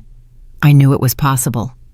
The Blight has created champions before, warriors of immense power who reshape the territories around them. Torin touched the ancient text. But never one created from such profound betrayal. That's the variable we couldn't predict. What happens to Blight champions? They burn bright and fast. The power consumes them eventually. Most die within 10 years of transformation. Torin looked at Riker meaningfully. Seraphina has 5 years left, maybe less. She's dying? She's been dying. Since the moment the Blight changed her, the frost marks on her skin, those are the Blight consuming her from within. Every use of her power speeds the process. Riker felt something crack in his chest. Why didn't you tell anyone? Would it have mattered? She's still dangerous, still powerful, still here for revenge. Torin moved toward the exit. But yes, Riker, the Revenant is mortal, very mortal, which might be why she's moving so quickly. Building her kingdom, claiming territory, exacting revenge, she knows her time is limited. The old wolf paused at the door. Tomorrow, when you fight her, remember that. You're not just fighting for territory or pride. You're fighting a woman who knows she's dying and wants to accomplish everything before the end. He left. Riker sat in the dusty archive surrounded by centuries of Pack wisdom and realized the horrible truth. Seraphina was going to die regardless of who won tomorrow's fight. The Blight would consume her within 5 years, and she knew it. Everything she was doing, the army, the territory claims, the revenge, was a dying woman's final act. He looked at Mara's vial of emotional suppressant. Tomorrow he'd face Serafina in combat. Would fight her with everything he had. But tonight, he needed to mourn, because he'd killed her twice. Once when he left her in the Blight, and again when the Blight's transformation set her on a path to death. He didn't drink the vial. He needed to feel this, needed to carry the weight of what he'd done. When he fought her tomorrow, he'd do it as himself, broken, guilty, grieving. It was the least he owed her, the very least. Chapter 5. The Challenge. The clearing between the camps filled with wolves before the sun touched the horizon. North Pine Pack on one side, arranged in traditional combat witness formation. Warriors at the front, elders and council behind them, civilians at the back. Gary stood at the head, wearing the Alpha's circlet, his face grim. The Blight Pack on the other side, and their formation was nothing like tradition. They sat in perfect circles, concentric rings, radiating outward from a central point. Every wolf identical in posture, their silver eyes fixed forward, not watching, witnessing. The difference was subtle but profound. Between the two camps, a space had been cleared, 50 feet of neutral ground marked with stones at each corner. The traditional combat circle, where pack law would be satisfied in blood.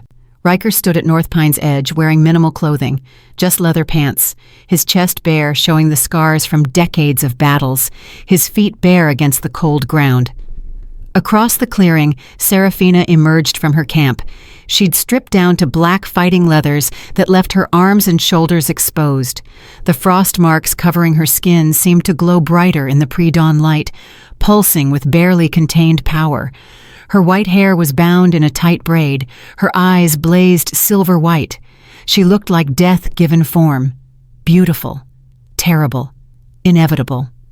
She walked to the combat circle without looking at him, her movements fluid and predatory, took her position at the opposite edge. Elder Torin stepped forward as the neutral arbiter. Neither pack could contest his authority. "This challenge is witnessed under moon law," Torin's voice carried across the clearing. "Single combat, shifted form, victory by submission, incapacitation, or death. The winner claims the disputed territory. The loser accepts the judgment without appeal." He looked at Serafina. "Do you accept these terms, Revenant of the Blight Pack?" "I accept." He looked at Riker. "Do you accept these terms, Champion of North Pine Pack?" "I accept." "Then let the challenge begin when the sun touches the horizon." Torin stepped back. Silence fell across the clearing. Riker and Serafina stood facing each other, 50 feet apart, while the sky slowly lightened from black to deep blue to pale gray. "You could have avoided this," Serafina said quietly, her voice carried only to him.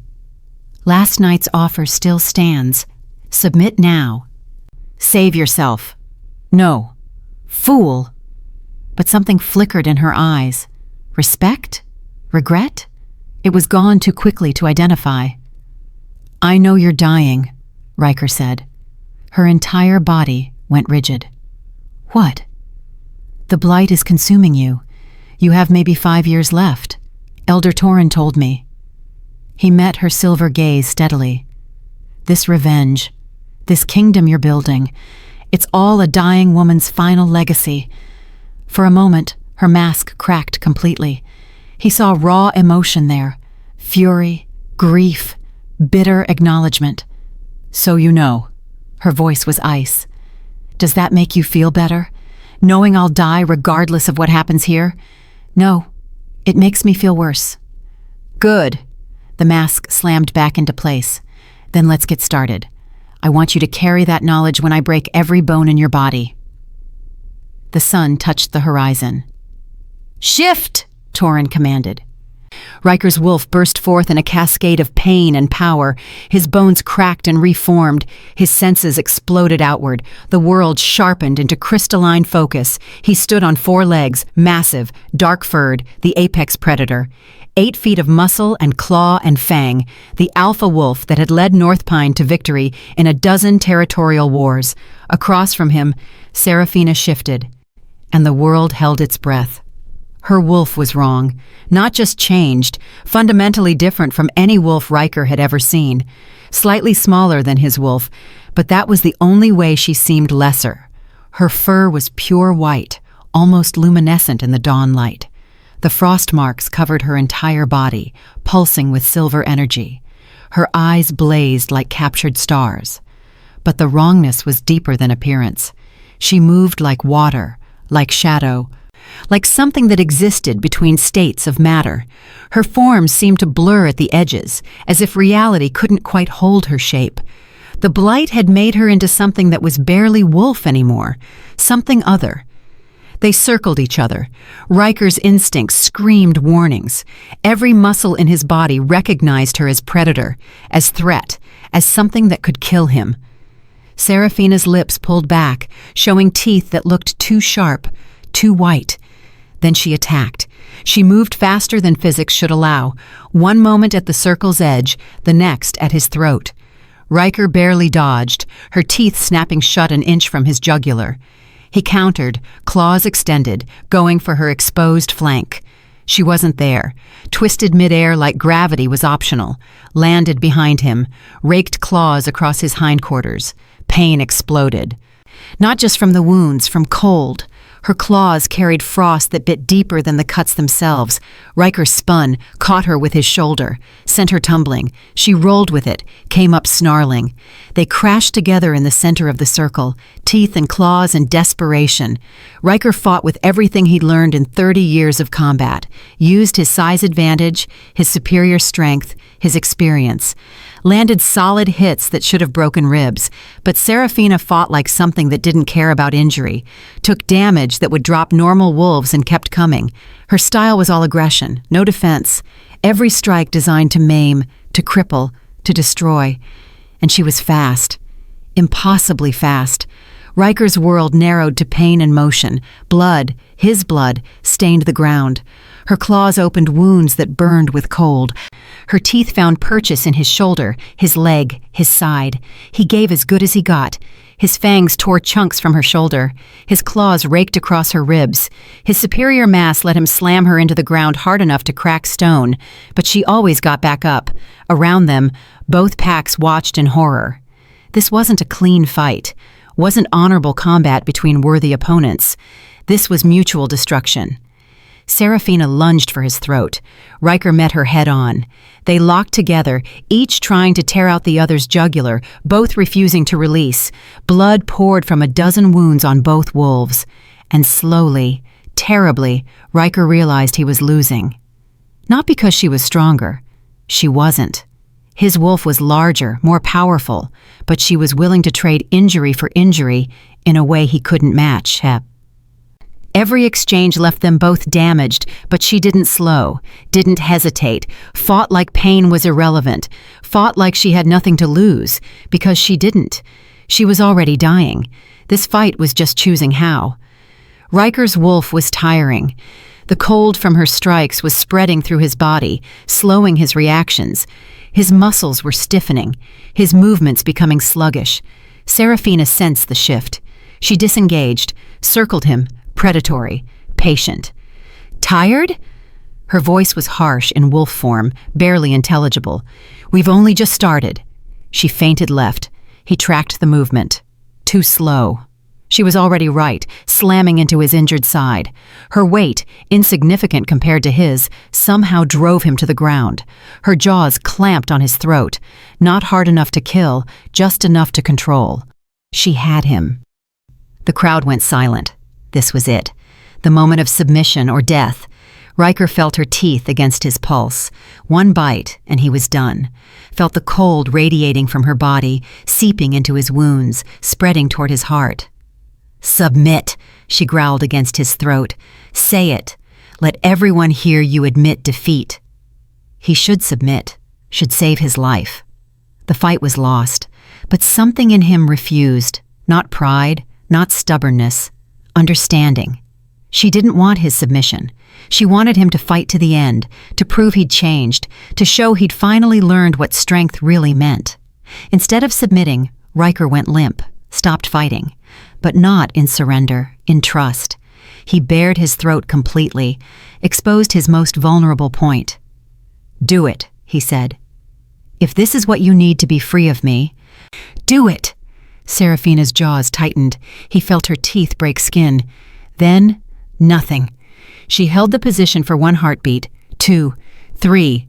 Then she released him and stepped back, shifting to human form. She stood over his wolf, breathing hard, covered in blood and wounds. Her eyes blazed with fury and something else, something that looked horribly like anguish. "Shift," she commanded. Riker shifted back to human form.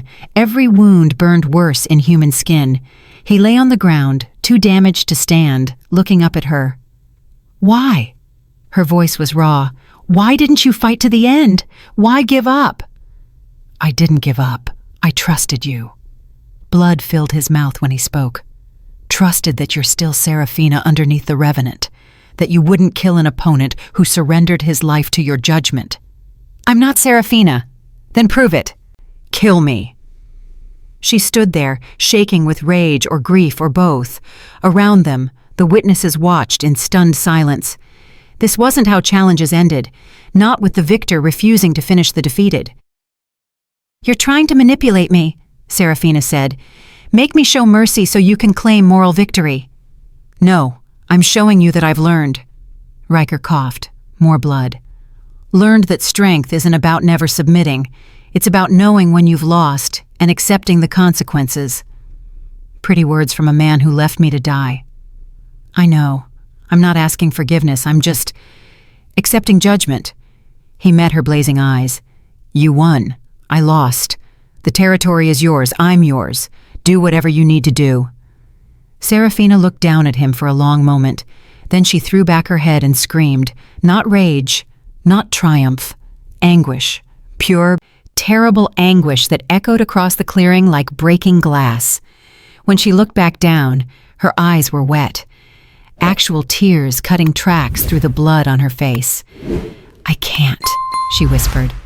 "I planned this for 5 years, dreamed about destroying you, and now I can't." She collapsed to her knees beside him. "You broke me," she said, voice cracking. "Left me to die and broke everything I was, and I spent 5 years becoming strong enough to break you back. But now you're lying here trusting me, giving me the revenge I wanted, and I can't take it because—" She pressed her hands to her face. Frost spread from her touch, crystallizing her own tears. "Because some part of me still loves you, still remembers what we had before everything went wrong, and that part won't let me finish this." Riker stared at her. "Serafina, don't!" She stood abruptly, wrapping her arms around herself. "Don't say anything. You won. Not the fight, but everything else. You made me show weakness, made me feel human emotions I spent 5 years burning away." She turned to address Torin. "I claim victory in combat, but decline to claim the territory." Gasps from both packs. "What?" Gary stepped forward. "You won. The territory is yours by right." "I don't want it." Serafina's voice was hollow. "I don't want any of this anymore." She looked at her pack, at Cade and the first 6, and all the wolves who'd followed her. "Return to the Blight," she commanded. "All of you, now!" "Revenant," Cade began. "Go!" The authority in her voice was absolute. One by one, her wolves stood and melted back into the trees. Even Cade hesitated, then bowed and disappeared. Within minutes, the Blight pack was gone. Only Serafina remained, standing alone in the blood-stained combat circle. She looked at Riker, still lying wounded on the ground. "I hope you're happy," she said bitterly. "You got what you wanted. I showed you mercy, proved I'm still weak enough to care." "That's not weakness." "Yes, it is." She was shaking. "Strength is cold. Strength is unforgiving. Strength is being able to destroy your enemies without hesitation. And I hesitated. I showed you mercy when you deserved none. That's weakness." "Or it's humanity," Riker said quietly. "Humanity got me abandoned to die. Humanity got my child killed. Humanity is what I burned away to survive." Tears were streaming freely now. And you made me remember it, made me feel it again. Do you have any idea how much that hurts? She turned to leave. Wait, Riker managed to sit up despite the pain. Don't go, please. Let you what? Apologize? Explain? Try to make this better? She laughed bitterly. There is no making this better, Riker. You destroyed me 5 years ago. I rebuilt myself into something that couldn't be destroyed, and then you destroyed that too by making me care again. I'm sorry. I know. You're always sorry. She wrapped her arms around herself. But sorry doesn't change anything. Sorry doesn't bring back our child. Sorry doesn't give me back the 5 years I lost. Sorry doesn't stop the blight from consuming me. Then let me help you. Let the pack healers... There is no help. The blight's transformation is irreversible. I have maybe 5 years left before it consumes me completely. She met his eyes one last time. I was going to spend those years building an empire, taking revenge, accomplishing something before the end. You still can... No, I can't. Because you made me want something else. Her voice broke. You made me want forgiveness, want reconciliation, want things that are impossible because I can't undo what I've become any more than you can undo what you did. She started walking toward the forest. Serafina! Riker tried to stand, failed. Please don't leave like this. She paused at the tree line. I'm not Serafina, she said one final time. Serafina died in the blight. I'm just the ghost she left behind. Then she was gone, disappearing into the trees like smoke dissipating. Riker knelt in the combat circle, surrounded by his pack, victorious by forfeit, and felt nothing except the hollow ache of watching her leave. Again. Gary reached him first. Riker, you're badly injured. We need to get you to the healers. She left, Riker said numbly. I finally got through to her, and she left. You won the challenge. I didn't win anything. Riker looked at the blood on the ground, his and hers mixed together. I just made everything worse. They carried him to the healing hall, but all he could think about was the look in her eyes when she'd said she still loved him, and the devastation on her face when she'd realized that love didn't change anything.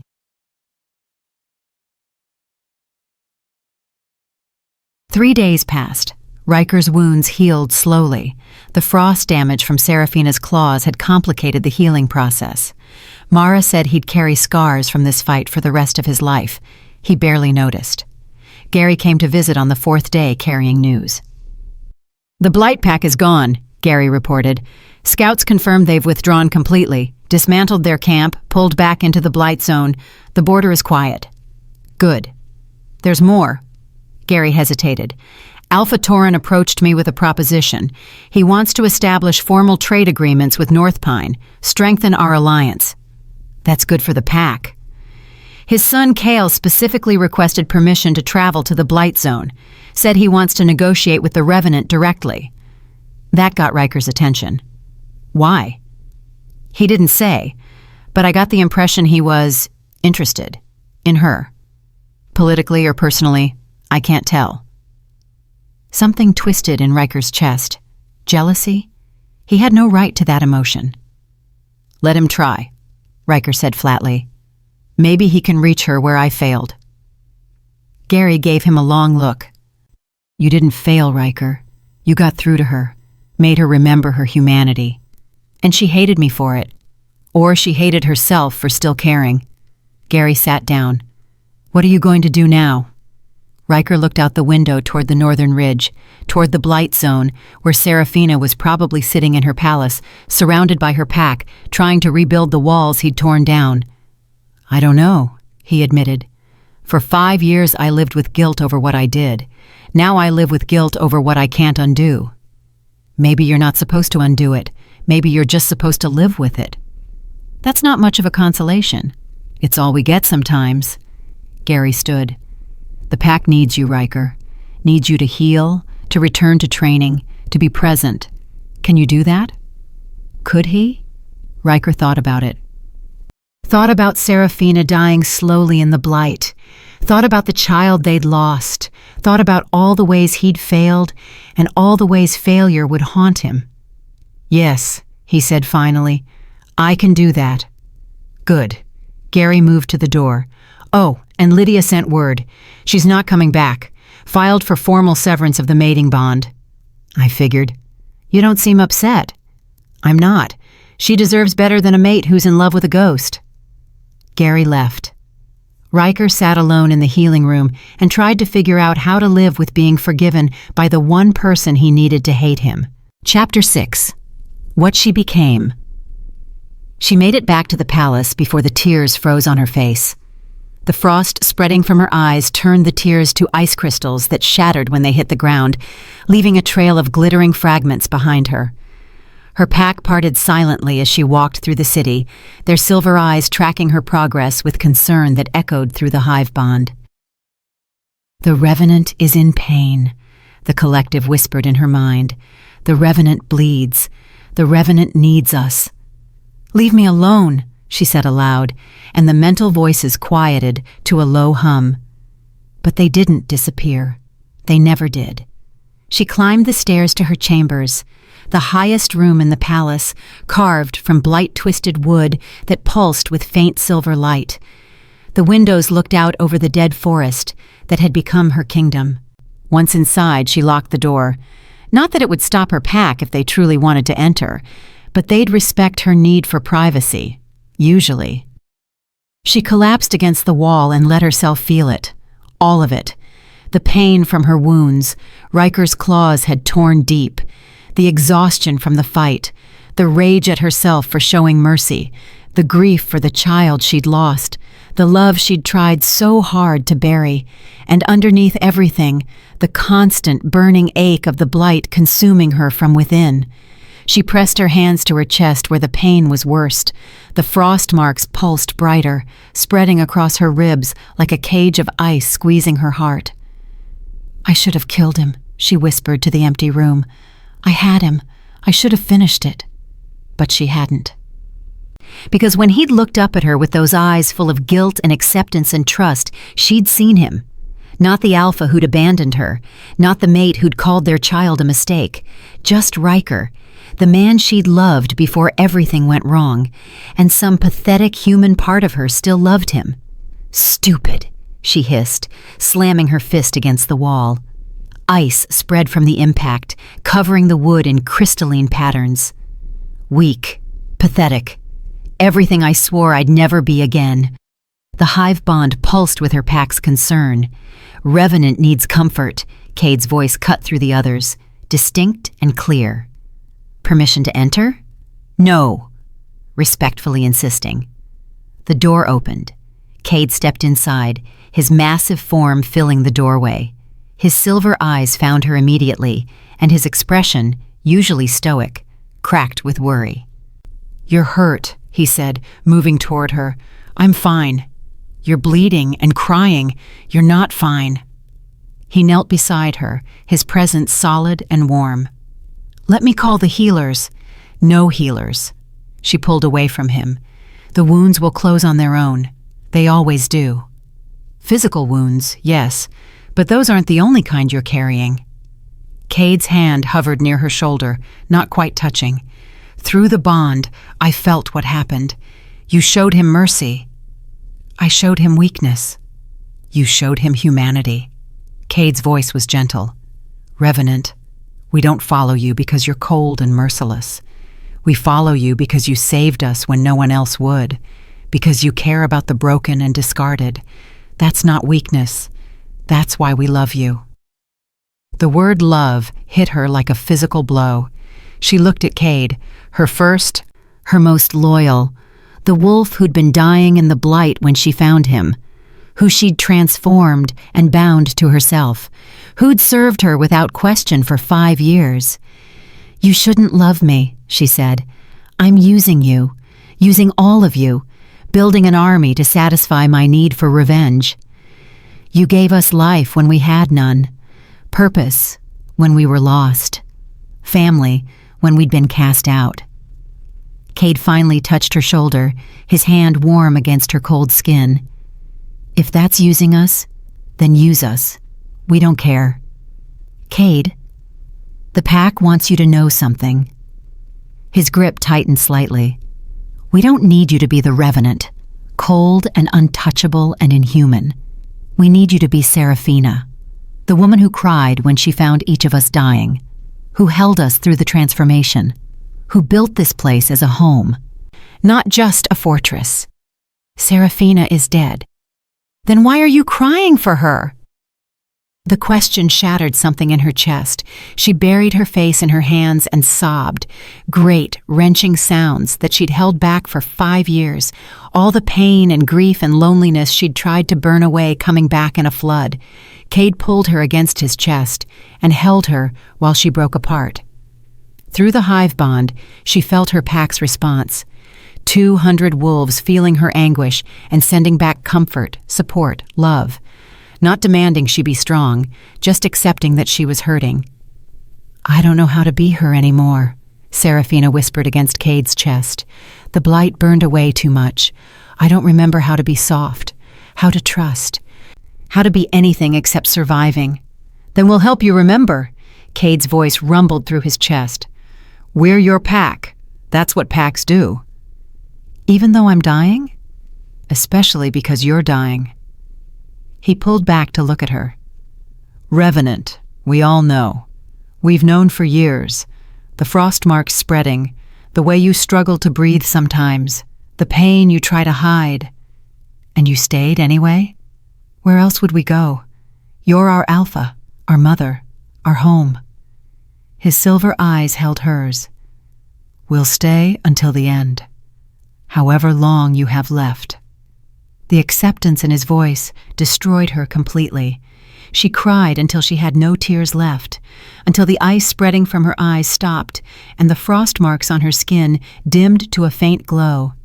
Finally, exhausted, she pulled away. Thank you, she managed. Always. Cade stood. Now, will you let the healers treat your wounds? You may heal fast, but that doesn't mean you should suffer unnecessarily. She nodded. As Cade left to summon the healers, Seraphina moved to the window and looked out over her kingdom. The blight zone stretched for miles in every direction, dead trees, ash ground, but here and there she could see signs of life, her pack moving between buildings, lights burning in windows, children, the young ones born to her wolves after transformation, playing in the streets.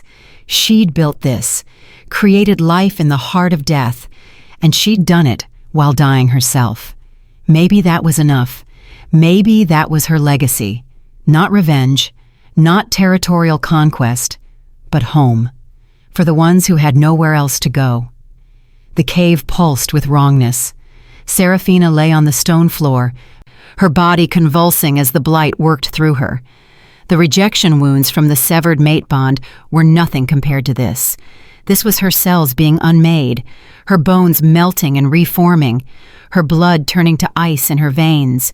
She screamed until her throat bled. And through it all, the blight whispered, "What do you want, little Omega?" "Strength," she gasped out. "Power. Enough that no one can hurt me again." "Strength has a price. Are you willing to pay?" "Anything." The blight laughed. It sounded like winter wind through dead trees. "Very well. We will make you strong, but first, we must burn away the weakness." Pain exploded in her chest, not physical pain. Worse, she felt her capacity for trust dying, the gentle parts of her personality withering, her ability to love freely being stripped away layer by layer. And her child, oh God, her child. She felt the tiny life inside her flickering, struggling against the corruption, fighting to survive. "Please," she begged, "not the baby. Take anything else, but let my baby live."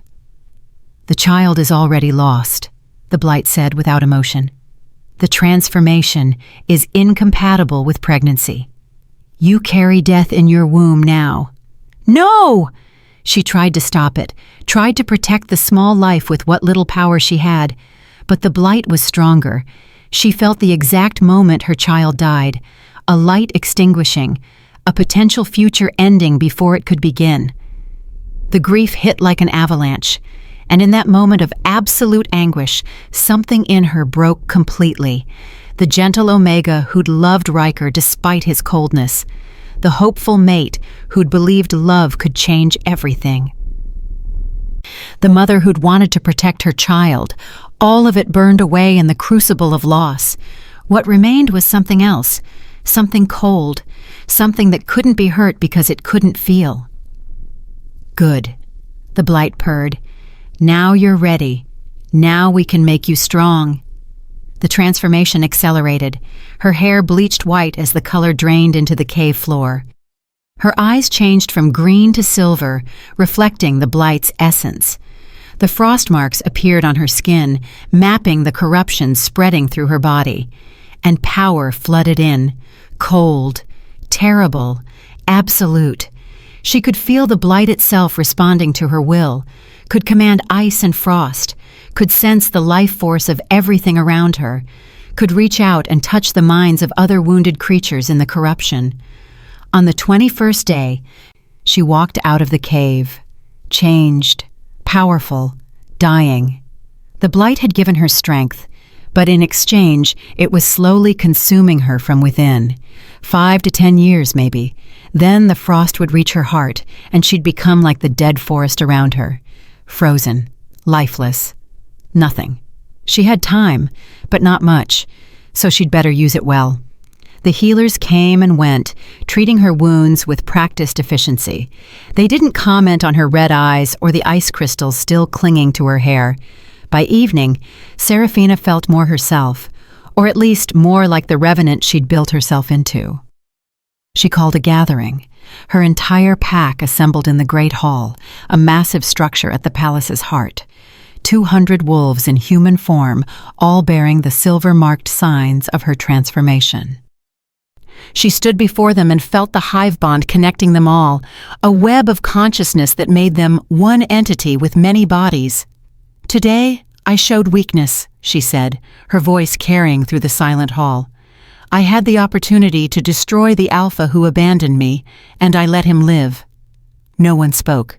They simply watched, waited. "Some of you might think this means I'm losing my edge, becoming soft again, reverting to what I was before the blight." Still silence. "But I want you to understand something." She looked across the faces of her pack. "I didn't spare him out of weakness. I spared him because I chose to, because I decided that mercy had more value than revenge." Vera stepped forward. "Revenant, we don't judge you for showing mercy. We're grateful for it." "It's why you saved us instead of leaving us to die." "We follow you because you care," Ash added, "not because you're ruthless." Murmurs of agreement rippled through the pack. Seraphina felt something loosen in her chest, the fear that they'd reject her for being human. "Thank you," she said quietly, "but this creates a problem. I built this pack on the promise of revenge against the structures that discarded us. If I'm not pursuing that anymore, what's our purpose?" "Building something better," Cade said firmly. "You've already started. This city, this pack, it's proof that the outcasts can thrive, that the weak can become strong, that the system that rejected us was wrong." "He's right," another wolf said. "You don't need to destroy North Pine to prove your point. You've already proven it by surviving." Seraphina looked around at the faces of her pack, saw determination, loyalty, hope. "Then we shift our purpose," she announced. "No more territorial conquest, no more revenge. We build instead. Make this place a true haven for any wolf the packs throw away. Show them all that strength comes in many forms." The pack erupted in agreement. As the gathering dispersed, Seraphina felt lighter than she had in years. Maybe she could do this, build something meaningful with the time she had left. Maybe. A commotion at the entrance to the Great Hall caught her attention. One of the perimeter guards rushed in, breathing hard. "Revenant, we have a visitor, an Alpha from the Shadowcrest pack. He requests an audience." Seraphina's eyes narrowed. "Which Alpha? He says his name is Kale." Kale stood in the palace's receiving chamber, looking utterly out of place among the blight-twisted architecture. He was impressive. Serafina had to admit that. Tall, powerfully built, with the confident bearing of someone born to leadership. His dark hair was pulled back, revealing a face that was handsome in a traditional warrior alpha sort of way. Nothing like Riker's harder edges and guilt-shadowed eyes. "Alpha Kale," Serafina greeted him formally. "What brings you to the Blight Zone?" "Curiosity," Kale said, his eyes roaming over the palace interior with undisguised interest. "And opportunity." "Explain." "I watched you during the negotiations, saw how you commanded your pack, how you built an army from nothing, how you stood against an alpha who'd wronged you with absolute confidence." He met her eyes. "I've never seen anything like it." "And? And I want to know more. About you, about the Blight Pack, about what you're building here." He took a step closer. "My father thinks you're a threat. I think you're a revolution." Despite herself, Serafina felt a flicker of interest. "You're not afraid of me?" "Terrified," Kyle admitted with a slight smile, "but fascinated more than frightened. You're creating something unprecedented, a pack structure based on mutual support rather than dominance hierarchy, taking the rejects and making them powerful." "Why does that interest you?" "Because I've seen the flaws in traditional pack structure. Seen good wolves discarded for arbitrary reasons. Strength isn't just physical power. It's adaptability. Innovation. Compassion." His eyes held hers. "You understand that. Most alphas don't." "Pretty words. Truth." He gestured to the palace around them. "This place shouldn't exist. Everyone says the blight kills everything. Yet here you've built a thriving city. That takes more than power. It takes vision." Serafina studied him carefully. Was this genuine interest or political maneuvering? "What do you want, Kael?" "To learn from you. To understand how you've accomplished this, and—" He hesitated, then continued, "to propose an alliance between our packs." "An alliance?" "Trade agreements, mutual defense pacts, cultural exchange. My father is old-fashioned, but I'll be alpha someday. When I am, I want Shadowcrest to embrace new ideas. Your ideas." "And what do you get out of this arrangement?" Kyle's smile widened slightly.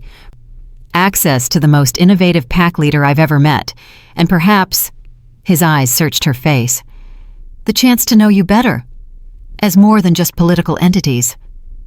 There it was. The personal interest beneath the political proposal. Serafina felt nothing. No attraction, no interest, but also no revulsion, no automatic rejection, just neutral assessment. "I'm dying," she said bluntly. "The blight is consuming me. I have maybe 5 years left." "I know. My father told me what the texts say about blight champions." Kale's expression didn't change. "That doesn't change my interest. 5 years with someone extraordinary is worth more than a lifetime with someone ordinary." "You barely know me." "Then let me know you. Spend time with me. Show me your city, your pack, your vision." He extended his hand. "No obligations. No expectations. Just possibility." Serafina looked at his offered hand. This could be good for the pack. An alliance with Shadowcrest would legitimize them politically, give them trade opportunities, protection from other packs who might see them as threats. And personally, Kyle was nothing like Riker. He looked at her with respect, not guilt, saw her strength, not his failures, offered partnership, not redemption. Maybe that was what she needed, not to reconcile with the past, but to build a different future. She took his hand. "Show me what you have to offer, Kale of Shadowcrest. But know this, I don't need saving. I don't need fixing. If you're looking for a damsel to rescue, you've come to the wrong place." "I'm looking for an equal," Kale said firmly. "Someone who challenges me, someone who's accomplished the impossible." "I think I found her." He kissed her hand, formal, respectful, and released it. "May I tour your city?" "Cade will show you around," Serafina gestured, and her second materialized from the shadows. I have work to attend to." As Kyle left with Cade, Serafina stood alone in the receiving chamber. Part of her felt like she was betraying something, like accepting Kale's interest was abandoning the complicated, agonizing connection with Riker. But another part, the part that had survived 5 years in the Blight, recognized opportunity. Riker was guilt and pain and impossible love. Kale was possibility and future and uncomplicated respect. Maybe it was time to choose the future, even if she only had 5 years to live it. That night, she dreamed, not of the Blight, not of the transformation, of Riker. He sat in the combat circle, bloodied and beaten, looking up at her with those eyes full of trust. "Do it," Dream Riker said. "If this is what you need to be free of me, do it." And in the dream, she did. Closed her jaws on his throat and bit down. Felt his life pour out between her teeth. Felt the mate bond, the phantom connection that shouldn't exist anymore, snap completely. Felt herself become truly alone. She woke gasping, the frost marks on her chest blazing with cold fire. The hive bond hummed with her pack's concern, but she pushed them away gently. "I'm fine. Just a nightmare. Sleep." They obeyed, though she felt Cade's awareness lingering slightly before fading. Serafina sat in her bed, wrapped in furs, and touched her chest where the mate bond had once lived. Nothing there now, just cold and the slow spread of Blight corruption. But the dream lingered, the feeling of killing Riker, of finally being free. Why did it feel less like victory and more like loss? "Because you're weak," she told herself. Still weak, still hoping for things that can't be. But even as she said it, she knew it wasn't true. She wasn't weak. She was human. And maybe, after 5 years of trying to burn that away, it was okay to be human again, even if it hurt, especially if it hurt, because pain meant she was alive, and alive meant she could still choose. Choose revenge or reconciliation, choose Kale or Riker, choose to spend her remaining years building or destroying. She had time to decide. Not much time, but some. And for a dying woman, some was everything. Chapter 7. The Third Party. Riker learned about Kale from Gary, who heard it from a traveling merchant, who'd witnessed it firsthand in the Blight Zone. "He's courting her," Gary said carefully, watching Riker's reaction. "Formally, brought gifts, spent 3 days there. They were seen walking the city together, talking. The merchant said she actually smiled." Riker's hand tightened around the water cup he was holding. The wood creaked under the pressure. "Riker, it's fine." His voice came out flat. "She's free to pursue whoever she wants. I have no claim on her." "You're lying to yourself." "I'm accepting reality." Riker set down the cup before he crushed it. She deserves someone who didn't abandon her, someone who looks at her and sees possibility instead of guilt. Kyle can give her that. Kyle can give her political advantage, Gary corrected. Shadowcrest is a powerful pack. An alliance would legitimize the Blight pack, give them trade routes, protection. Then it's a smart move, is it? Or is she trying to move on from you and choosing the first available option? Riker stood abruptly. It doesn't matter. What she does is her business. It matters to you. It shouldn't. Gary watched him head toward the door. Where are you going? Training. Need to clear my head. Running from your feelings won't make them disappear.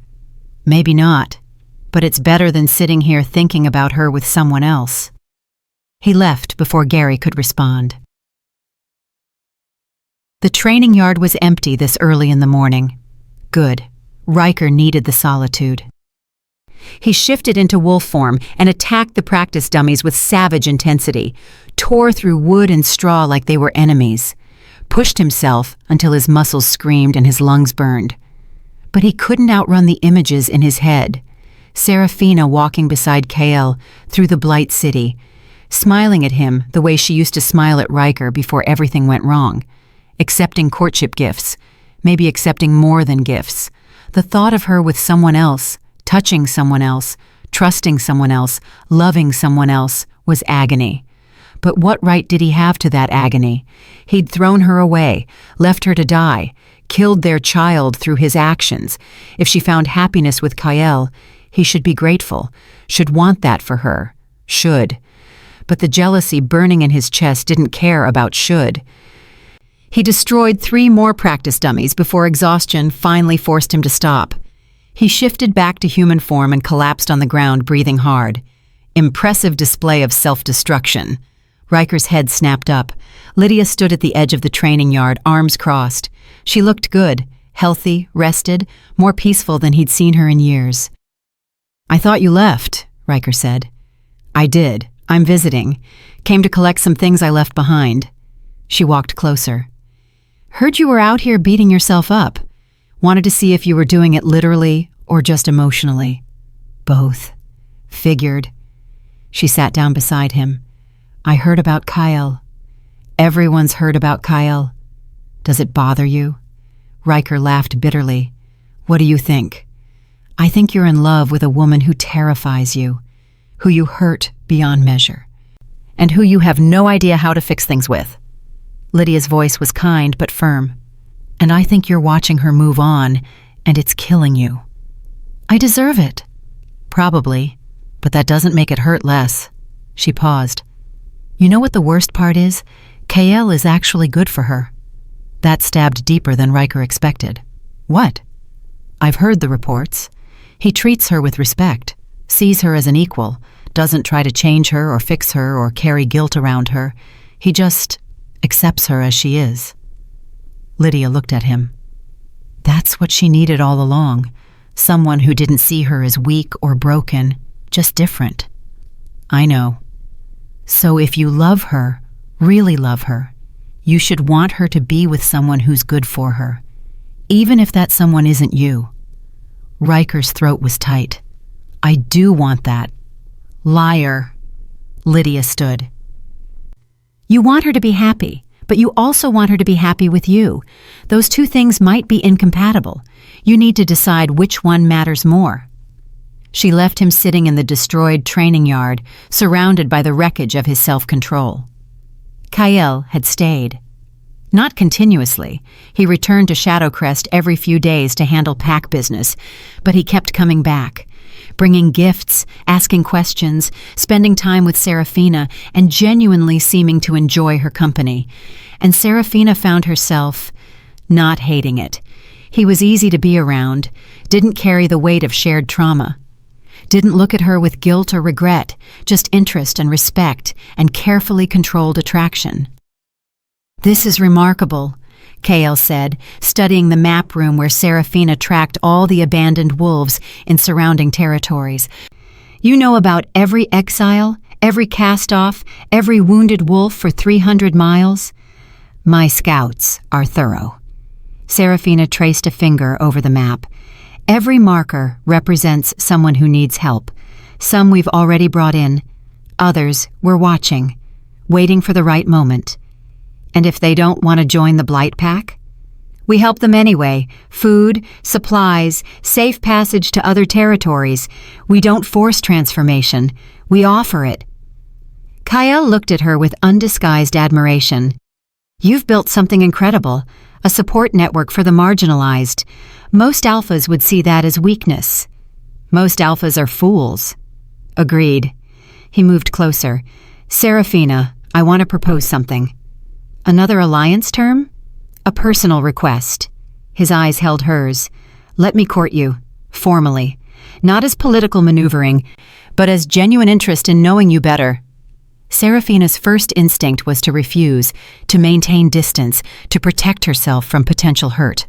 But why? Kael was offering exactly what she should want: respect, partnership, a future without the weight of past betrayals. "Why?" she asked. "Because you're extraordinary. Because I've never met anyone who's accomplished what you have. Because when you speak about your pack, your eyes light up with passion I rarely see in anyone."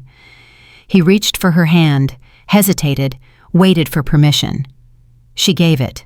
He took her hand gently. "Because I think we could build something amazing together.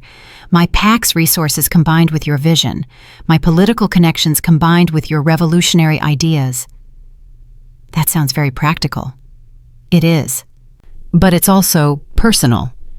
His thumb traced over her knuckles. I find you fascinating, attractive, impressive, and I'd like the chance to see if those feelings develop into something more. Serafina studied their joined hands.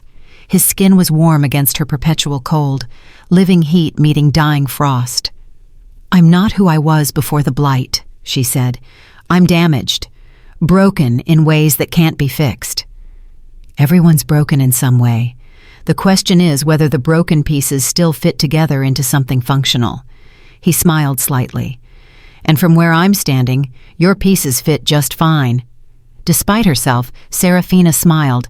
It felt strange, foreign, like muscles she hadn't used in years. One condition, she said, name it. No expectations, no assumptions. We explore this possibility, but I make no promises about where it leads. Acceptable. Kael lifted her hand and kissed it. May I stay for dinner? I'd like to meet more of your pack, understand how the hive bond works. You're not disturbed by it? I'm curious. There's a difference. Serafina found herself relaxing slightly. Dinner then, but Cade will be evaluating you the entire time. Your second? I'd expect nothing less. Dinner was surprisingly pleasant. Kael charmed the first 6 with genuine interest in their transformation stories, asked intelligent questions about the blight, treated every pack member with respect regardless of their rank or history. He was good at this. The political dance, the social navigation, everything Riker had never been. The thought came unbidden, and Serafina pushed it away. Comparing them was pointless. Kael and Riker were completely different. One represented the future. One represented a past that couldn't be changed. Your pack loves you, Kael observed later, after the others had left. They stood on the palace balcony, looking out over the Blight City. Not just loyalty, genuine affection. I gave them life when they had none. You gave them more than that. Purpose, family, hope. He turned to face her. You're not just a leader. You're a symbol. Proof that the rejected can thrive. Symbols die, Serafina said quietly. I'm dying, Kael.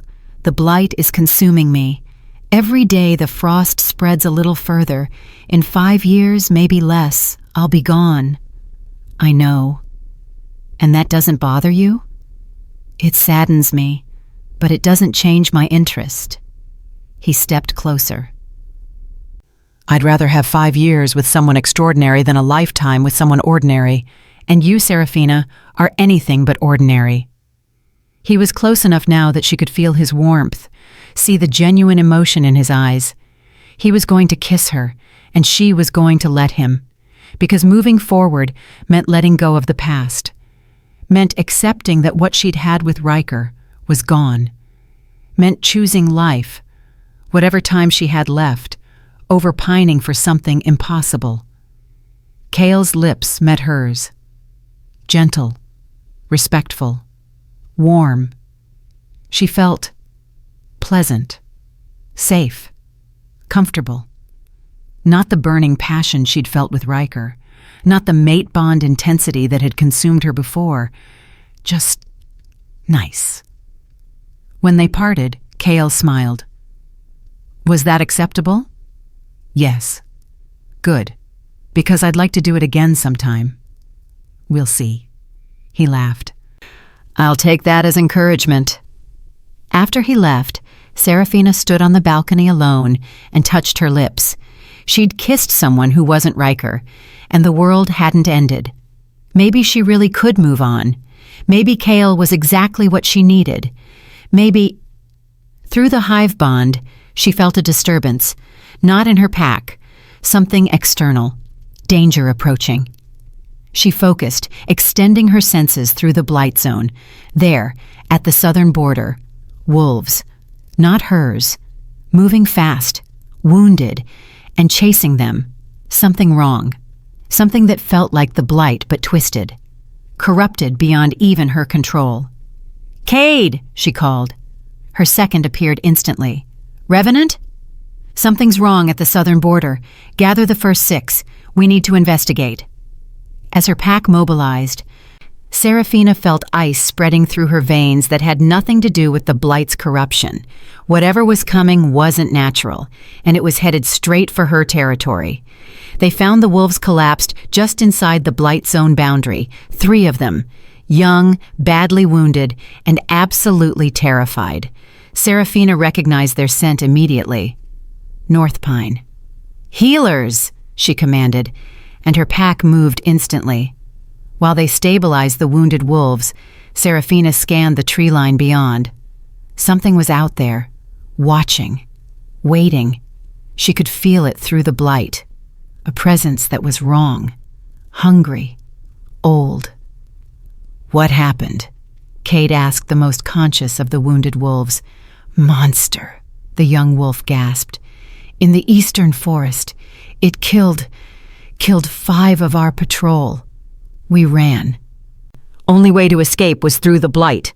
Thought we'd die anyway, but my territory is safer than whatever chased you," Seraphina finished. The wolf's eyes widened in recognition. "You're the Revenant." "I am, and you're in my protection now. Nothing will harm you here." The wolf passed out. "What kind of monster sends North Pine wolves running into the blight?" Vera asked. "The kind that's worse than death." Seraphina extended her senses further. The presence was closer now, testing the borders of her control. Then she felt it. Not a creature, a void, an absence of life so profound it made even the blight seem vibrant by comparison. "Everyone back to the city," Seraphina commanded. "Now! Revenant, now!" Her pack obeyed instantly, carrying the wounded North Pine wolves with them. Seraphina stayed at the border, frost spreading from her feet in defensive patterns. The presence drew closer, and then she saw it. A wolf, but wrong. Its body was translucent, like looking through murky water. Where it stepped, vegetation didn't just die, it ceased to have ever existed. Reality itself warped around it. This wasn't natural, wasn't blight corruption. This was something older, something that had been sleeping and was now awake.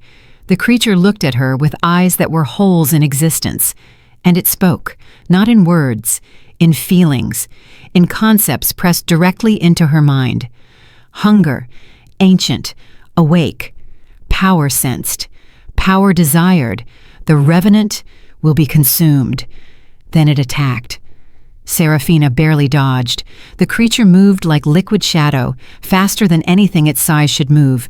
She countered with frost, walls of ice erupting from the ground, spikes of frozen power. The creature passed through them like they weren't there. Physical matter is irrelevant. Feed on essence, on life, on magic. It lunged for her. Seraphina ran. Not retreat. Strategic withdrawal. She needed help.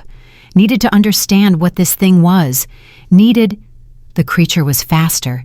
It caught her at the city's edge, translucent jaws closing on her arm. Pain exploded. Not physical. Worse. It was feeding on her essence, drinking her life force, consuming the very magic that kept her alive. She screamed. Through the hive bond, her pack felt her agony, converged on her location. Cade arrived first, shifting mid-leap, going for the creature's throat. His teeth passed through it like biting smoke. The creature backhanded him casually. Cade flew 20 feet and crashed into a building.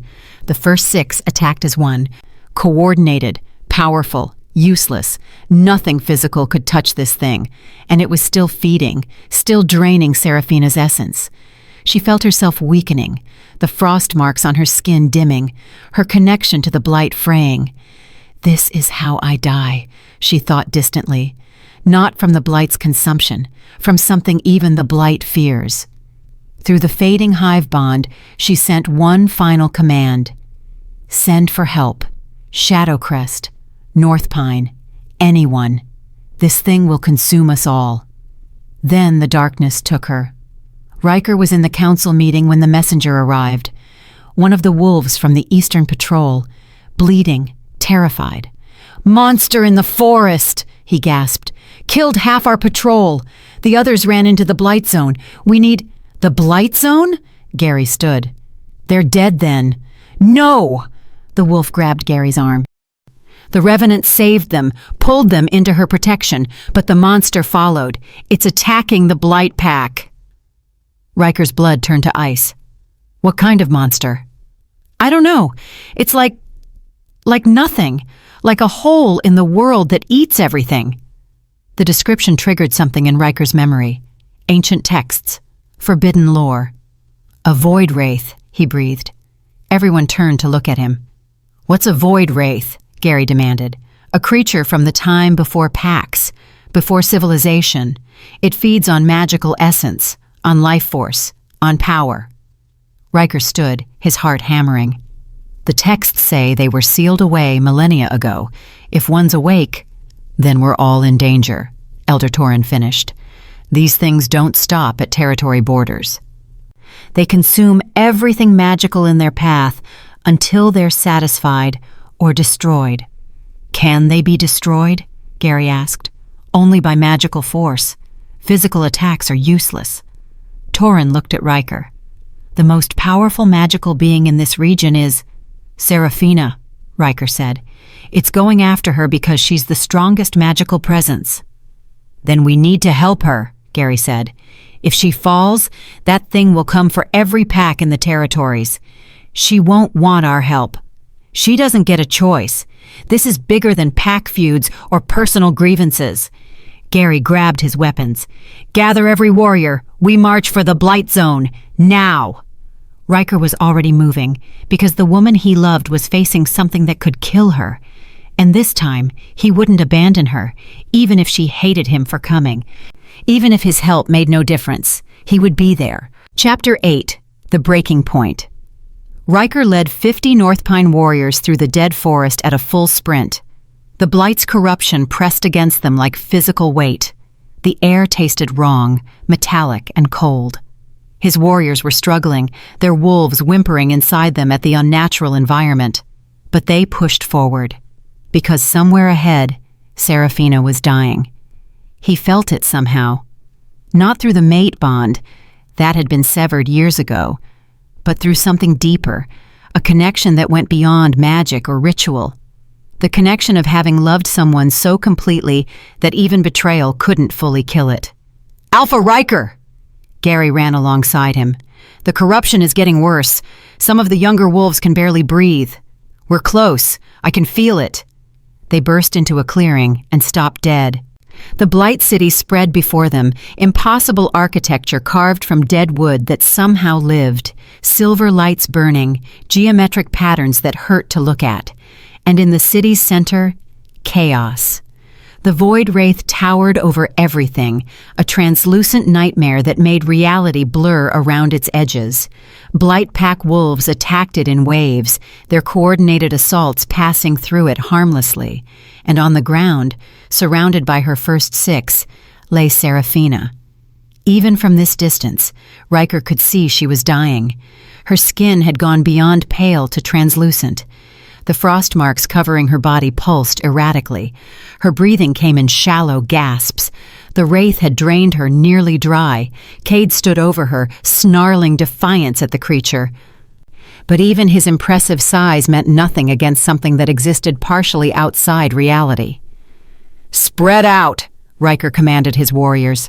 "Protect the civilians. Get the wounded to safety. Gary, coordinate with the Blight Pack's second in command." "What about you?" Riker was already running toward Seraphina. He shifted mid-stride, his wolf form bursting forth, covered the distance in seconds, skidded to a stop beside her fallen form. The first 6 moved to block him. Cade's eyes blazed with silver fury. "You," Cade snarled. "You have nerve showing your face here." "I'm here to help." "We don't need your help. You've done enough damage." "Cade," Seraphina's voice was barely a whisper. "Let him through." The massive wolf hesitated, then stepped aside. Riker shifted back to human form and dropped to his knees beside her. Up close, she looked worse. The wraith had consumed so much of her essence that the blight's corruption was visible beneath her skin, dark veins spreading from her heart like cracks in ice. "You came," she said, confusion in her silver eyes. "Why?" "Because you needed help. I left you, rejected your territory, rejected you." "I know. I came anyway." Riker looked up at the wraith circling above them. "That thing is a void wraith, ancient predator. It feeds on magical essence.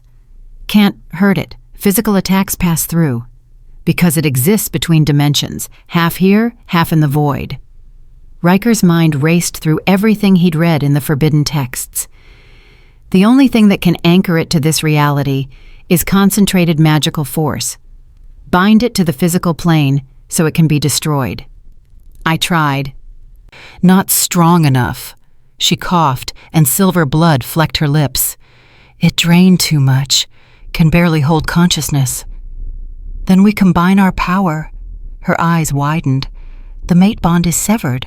There's no connection to channel through." "There's always a connection." Riker placed his hand over her heart, feeling the erratic pulse beneath. "You felt it too. At the challenge, when I trusted you, when you chose mercy. The bond never truly died. We just buried it. Riker, trust me. One more time. Let me help you." Seraphina looked at him for a long moment. He saw her walls crumbling, saw the desperate hope beneath the ice. "If this fails, then we fail together." She placed her cold hand over his. "Do it." Riker closed his eyes and reached for the bond. It was there, buried beneath years of denial and guilt and pain. Frayed and damaged, but present. A thread of connection that had never fully severed because some things went deeper than ritual or intention. He pulled on it, and Seraphina gasped as power flooded through the connection. Not just his alpha strength, but her blight magic flowing into him, and his life force flowing into her.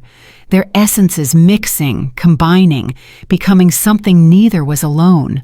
The frost marks on Seraphina's skin blazed with renewed light. Her wounds began healing, her breathing steadied, and around them the blight itself responded. Ice erupted from the ground in massive spikes. Frost spread across the city in patterns of devastating beauty. The temperature plummeted so fast the air crystallized, and the wraith shrieked. For the first time it felt pain. The combined magic anchored it to reality, made it solid, made it vulnerable. "Now!" Riker shouted to the assembled packs. "While it's solid, everything you have!" Wolves from both packs attacked as one, North Pine and Blight Pack fighting side by side, tearing into the wraith's now physical form with claws and teeth and desperate fury. The creature thrashed, trying to phase back into the void, but Riker and Seraphina held it, channeled more power through their rekindled bond, kept it anchored. "It's working!" Cade roared, his jaws closing on what might have been the wraith's throat. The creature's shriek intensified, its form destabilizing, reality warping around it as it struggled. Then, with a sound like breaking glass, it shattered. The wraith exploded into fragments of void stuff that dissipated like smoke. The oppressive presence vanished. The wrongness in the air evaporated. Silence fell across the battlefield. Wolves from both packs stood panting, bloodied, staring at the space where the wraith had been. They'd won, but the cost. Riker felt it immediately, the power drain. The bond between him and Seraphina had channeled massive amounts of essence to anchor the wraith, more than either of them could safely give. He was exhausted, drained, barely able to stand. But Seraphina... She collapsed in his arms. "No, no, no." Riker caught her, cradling her against his chest. "Seraphina, stay with me." Her skin was translucent now. The frost marks covered every inch of her, pulsing erratically. Her breathing came in tiny gasps. The blight's corruption had accelerated massively, Years of consumption compressed into moments. "Healers!" Cade shouted, but his face was ashen. He knew, they all knew, this was beyond healing. Seraphina's eyes fluttered open. "We won?" "Yes, the wraith is gone." "Good," she smiled faintly. "Saved them. Both packs. That's enough." "Don't," Riker's voice broke. "Don't talk like you're dying." "I've been dying for 5 years, just faster now." Her hand came up to touch his face. "Thank you. For coming. For helping. For showing me the bond was still there." "I love you." The words tore out of him. "I've loved you through everything. Through the abandonment and the transformation and the revenge. I never stopped. I'm so sorry for what I did. For throwing away what we had. For..." She pressed cold fingers to his lips. "I know. I've known for a while." Her eyes were sad but soft. "I love you too. Even after everything. Part of me never stopped. Then fight. Fight to stay. Let me help you heal." "Can't." The blight took too much, and anchoring the wraith, she coughed, and more silver blood came up. "Accelerated the consumption. Maybe have hours, not years." "No." Riker pulled her closer, as if holding her tight enough could keep her here. "You don't get to forgive me and then die. That's not fair. Life isn't fair. You taught me that." The words should have been cruel. Instead, they were just honest. Around them, both packs had formed a circle, watching their leaders, former and current, hold each other in the aftermath of battle. Then the circle parted. Kale walked through, his face grim. He'd fought in the battle, had blood on his clothes and exhaustion in his eyes. He looked at Seraphina in Riker's arms and stopped. "So," Kale said quietly, "the bond was never truly severed." "Kale." Seraphina tried to sit up, failed. "It's all right. I understand now." Kale knelt beside them. "I wondered why you never fully let me in, why you always held something back. It's because you were still his, even after everything he did. I was trying to move on. I know. And I appreciate that you tried." Kael's expression was sad, but accepting. "But you can't force your heart to let go of someone it's bound to, even when it should." He stood. "I'll leave you two to talk. The Blight Pack will need leadership when..." He couldn't finish. "Cade can manage until you make decisions." He walked away, shoulders squared despite the obvious pain. Seraphina watched him go. He deserved better. He deserved someone who can love him without reservation. You deserve to be with someone who never abandoned you. Riker's eyes burned. "But apparently we're both cursed to want what we can't have. Or blessed to have found each other, even if it's too late." Riker looked at the gathered packs, at Gary managing the wounded, at the Blight Pack tending their own, at the city Seraphina had built from nothing. "What happens to them?" he asked. "Your pack. When you're gone." "They'll scatter, find new packs, or stay here and maintain the city as a haven. Cade will lead them well." She closed her eyes.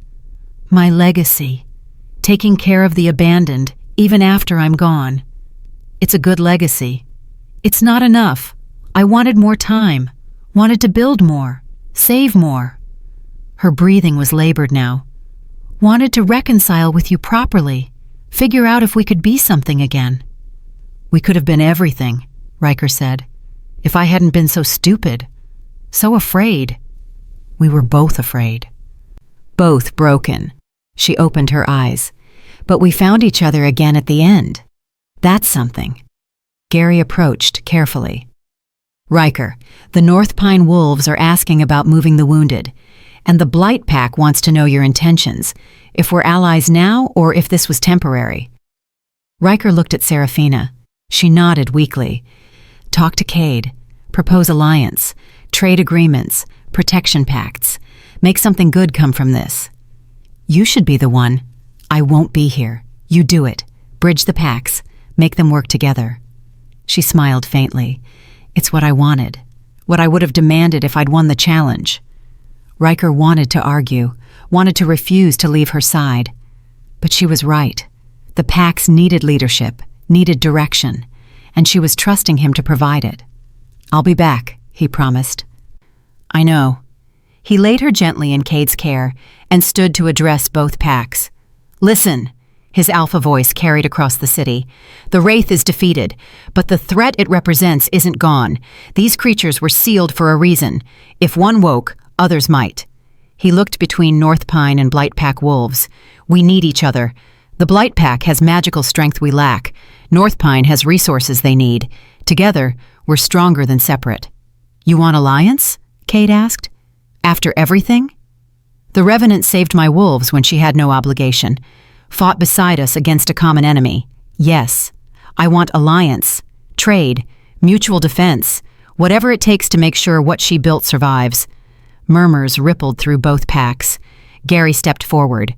"As Alpha of North Pine, I second this. We propose formal alliance with the Blight Pack." Cade looked at Seraphina. She nodded weakly. "The Blight Pack accepts," Cade announced. "We'll negotiate terms after—" His voice caught. "After we've honored our Revenant properly." The crowd began dispersing, planning, organizing, healing. Riker returned to Seraphina's side. She was worse. The translucence of her skin had increased. He could see her bones beneath the frost-marked flesh. Her breathing was shallow and irregular. "Hours," he'd said earlier, "maybe minutes now." "Tell me something," Seraphina whispered. "Something true. Something I can hold on to." Riker thought about all the things he could say, all the apologies and explanations and regrets, but she'd asked for truth. "When I left you in the Blight," he said quietly, "part of me died too. The part that knew how to be happy, how to feel whole. I spent 5 years trying to convince myself it was necessary, that sacrificing you saved the pack." He took her cold hand in his, "But it didn't save anything. It destroyed me as thoroughly as the Blight transformed you. And when you came back, I saw what I'd thrown away. Not weak, not broken, but the strongest person I'd ever known." Tears streamed down his face. "I would give anything to undo it, to go back and choose differently, to have those 5 years with you and our child, to build what we could have been together." "But we can't go back," Seraphina said. "No, we can't. So all I have is this moment, and in this moment, I want you to know that you were never the burden I called you, never the weakness. You were always extraordinary." "I was just too blind and afraid to see it." Seraphina's eyes filled with silver tears. "I forgive you." The words shattered something in Riker's chest. "You shouldn't. I forgive you," she repeated. "Not because you deserve it, but because I don't want to die carrying that anger. I want to die knowing we found each other again, even if it was only for a moment." She squeezed his hand weakly. "And I'm sorry, too, for becoming the Revenant, for planning such terrible revenge, for almost destroying you to satisfy my pain. You had every right. Rights don't matter. Only choices, and I choose forgiveness, for both of us." Riker pulled her into his arms, cradling her against his chest. "Don't go," he whispered. "Please, I just got you back." "I have to. The Blight is calling me home." Her voice was fading. "But I'm not afraid anymore, because I'm leaving knowing you loved me, really loved me. That's enough." "It's not enough. It'll never be enough." "Then make it enough." Her hand came up to his face one last time. "Live well. Lead well. Take care of my pack. Make something beautiful from all this ugliness." "Seraphina, thank you," she whispered, "for coming back, for fighting beside me, for showing me the bond was still there, for loving me, even when I tried so hard to make you hate me." Her breathing hitched, stuttered, stopped. The frost marks on her skin flared one final time, blazing with brilliant silver light, then dimmed, went dark. And Seraphina, the Revenant, the mother of outcasts, the woman who'd survived the impossible, was gone. Riker held her body and screamed. Around him, The Blight Pack felt it through the hive bond. 200 wolves fell to their knees as their connection to their alpha severed. The city's silver lights flickered, dimmed. Some went out entirely. The blight itself mourned. And Riker knelt in the center of it all, holding the body of the woman he'd loved and lost twice, and finally understood the full weight of what he'd destroyed 5 years ago. Not just a life, not just a future, but everything that mattered. The funeral took place 3 days later. Both packs attended. Wolves from neighboring territories came to pay respects. Even packs that had feared the Revenant showed up, because her death meant something to everyone. They built a pyre in the city's center, placed Seraphina on top, surrounded by flowers that somehow grew in the Blight's dead soil. White flowers, pure as her hair. Cade spoke first. "The Revenant saved us all, gave us life when we had none, purpose when we were lost. We will carry her legacy forward. This city will remain a haven for the abandoned. Her vision will live on." Gary spoke next. "She showed us that strength comes in many forms, that the wolves we discard might be the very ones we need most. North Pine will never forget that lesson." Then Riker stood. He looked at the body of the woman who'd been his mate, his enemy, his salvation. "I failed her," he said simply, "abandoned her when she needed me most, spent 5 years in denial, and when she returned powerful enough to destroy me, she chose mercy instead." His voice broke. "She was better than all of us, stronger, braver, more compassionate, and I didn't see it until too late. If I could change anything—" He stopped, composed himself. "If I could change anything, I would have trusted her strength from the beginning, would have stood beside her instead of casting her out, would have fought for our family instead of against it." He placed a single white flower on the pyre. "I love you," he said quietly. "I'm sorry I realized it too late. I'm sorry I wasted our time. I'm sorry for everything." Cade lit the pyre. They watched her burn, watched the silver flames consume her body, releasing her essence back to the Blight. And as the fire burned, snow began to fall. Not natural snow, magic snow. The Blight's final gift to its champion. Each flake was unique, perfect, beautiful, like her. By the time the fire burned out, the entire city was covered in a blanket of white. And Riker stood watching, his hand over his heart where the mate bond had lived, and felt the last thread of connection finally, truly sever. She was gone, and he would live with that loss for the rest of his days. Chapter 9. The Choice. Riker walked through the city of the dead every morning now. It had become routine. Wake before dawn, travel the 5 miles from North Pine Territory to the Blight Zone, walk the streets Seraphina had built, check on the wolves she'd saved, then return home and try to remember how to live. The city had changed since her death. The silver lights still burned, but dimmer. The geometric patterns in the streets remained, but felt less alive.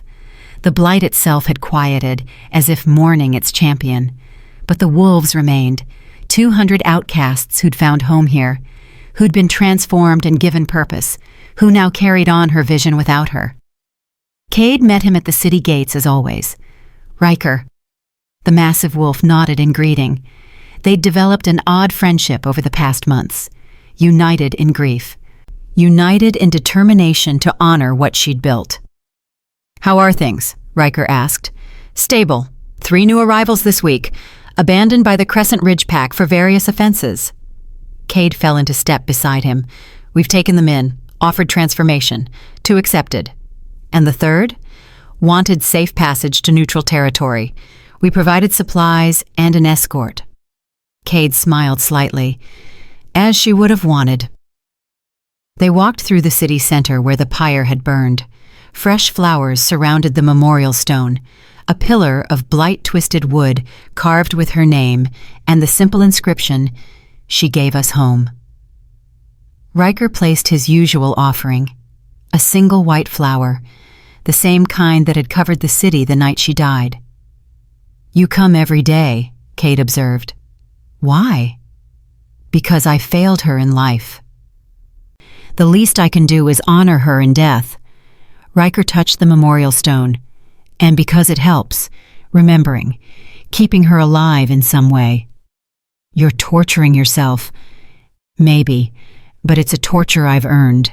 Cade was silent for a moment. Then, "She wouldn't want this.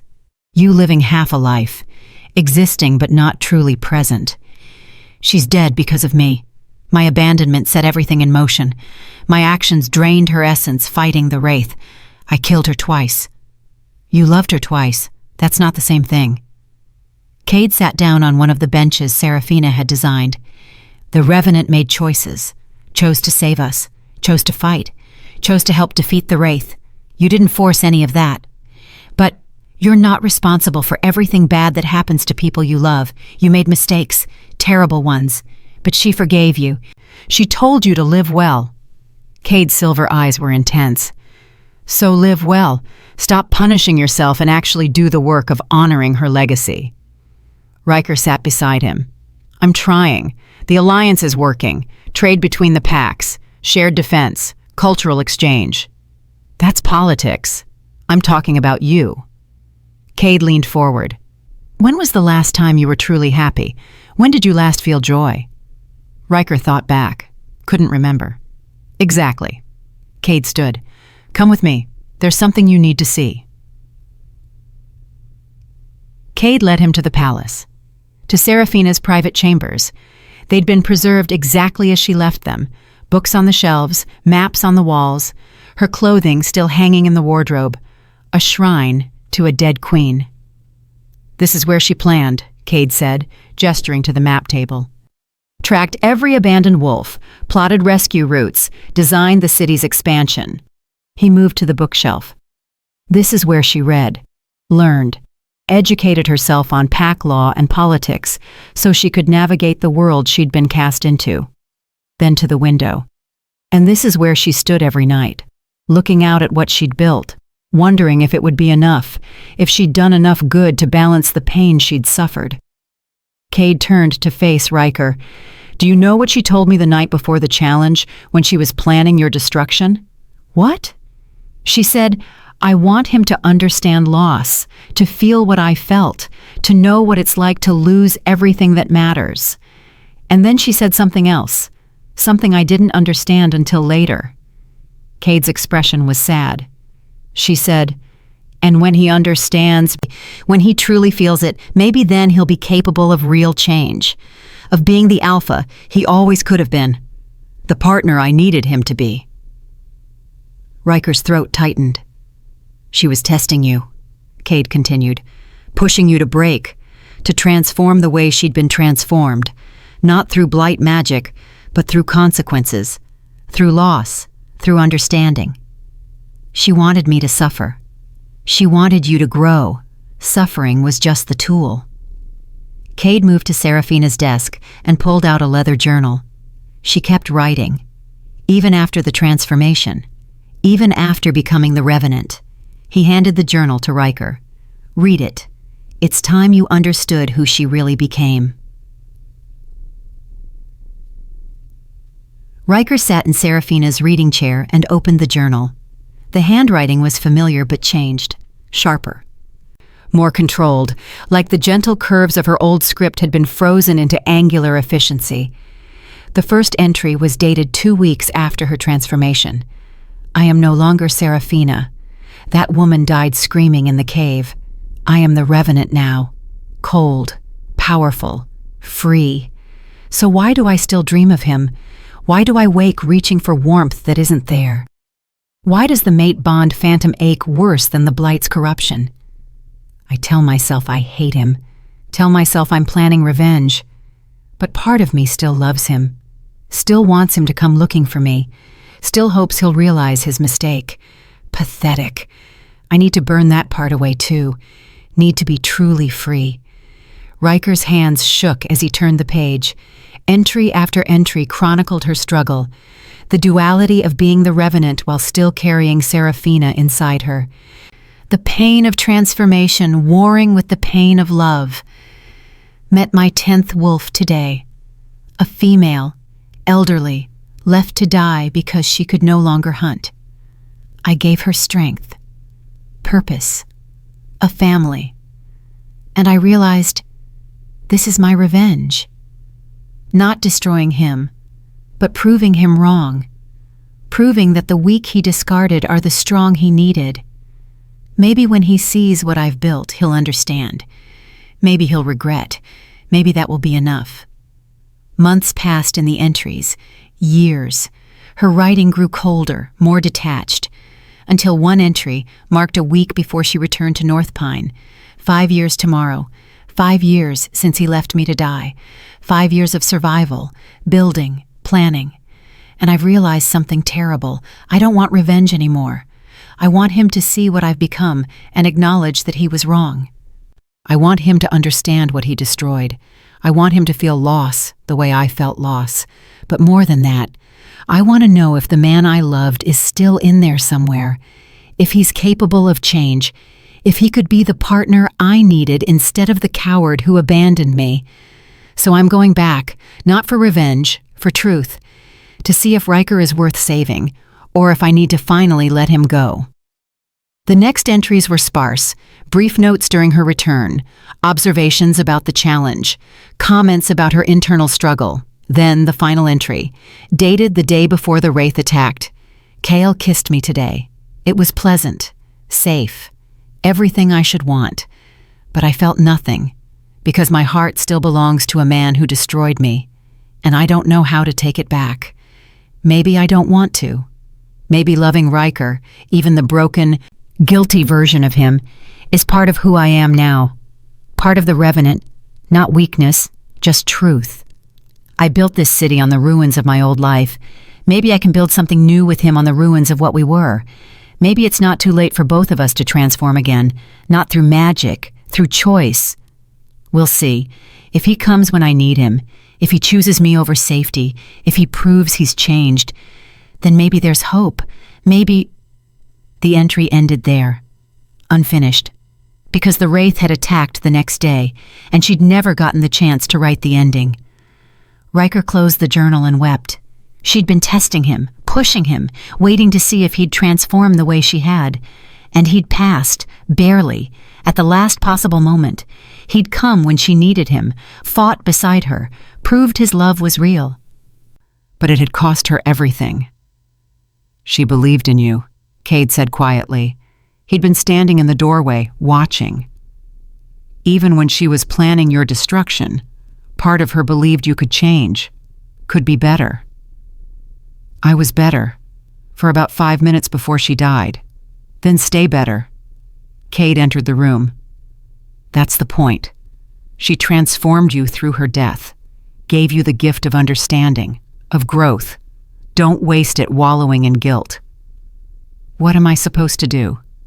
Live the life she couldn't, be the alpha she would have wanted, build the world she envisioned. Cade placed a hand on his shoulder. You're co-leading 2 packs now, maintaining the alliance, changing how outcasts are treated. That's her legacy. That's you honoring her. It doesn't feel like enough. It never will. That's grief. Cade squeezed once, then released. But you keep doing it anyway, because that's what living means, moving forward while carrying the past. Riker stood, still holding the journal. Can I keep this? She would have wanted you to have it, to know the truth. Cade moved toward the door. There's one more thing. Come. Cade led him to the highest room in the palace, Seraphina's meditation chamber. It was small, circular, with windows looking out over the entire Blight Zone, the place where she'd connected with the Blight itself, where she'd commanded her pack through the hive bond. The frost marks on the floor still glowed faintly. Since she died, this room has been active, Cade said. The Blight responds here. Speaks in a way. I think it's trying to tell us something. What? Stand in the center, on the marks, and listen. Riker did. The moment his feet touched the frost marks, the world shifted. He wasn't in the palace anymore. He was in the cave where Seraphina had transformed. But it wasn't 5 years ago. It was now. and she was there, not physically, an impression, an echo, a piece of her essence that the blight had preserved. "Seraphina?" Riker breathed. "Not quite," her voice whispered through the cave. "I'm what the blight remembers of me, the part that stays after the body fails. Is this real?" "Real enough. I'm fading. Soon I'll be gone completely, but I had just enough time, enough essence left, to leave you this." The cave shimmered. Images appeared. Seraphina as she'd been before, young, gentle, hopeful. Then during the transformation, screaming, breaking, dying and being reborn. Then as the revenant, cold, powerful. Magnificent, finally, in his arms at the end, forgiving, loving, at peace. "This is who I was," her voice said. "All of it. Not just the revenant, not just the abandoned Omega. All of it. The pain and the strength, the love and the rage, the fear and the courage. I know. I understand now. Do you? Do you understand that you don't have to carry all the guilt? That I made choices too? That we both failed and both grew and both transformed? I'm trying. Try harder, because I didn't survive 5 years in the Blight and build a kingdom and give everything to defeat the Wraith just so you could waste the rest of your life in grief." Her voice strengthened, became more present. "I need you to live, Riker, really live. Lead both packs, change the world, make what we suffered mean something." "How?" "By being the Alpha I always knew you could be.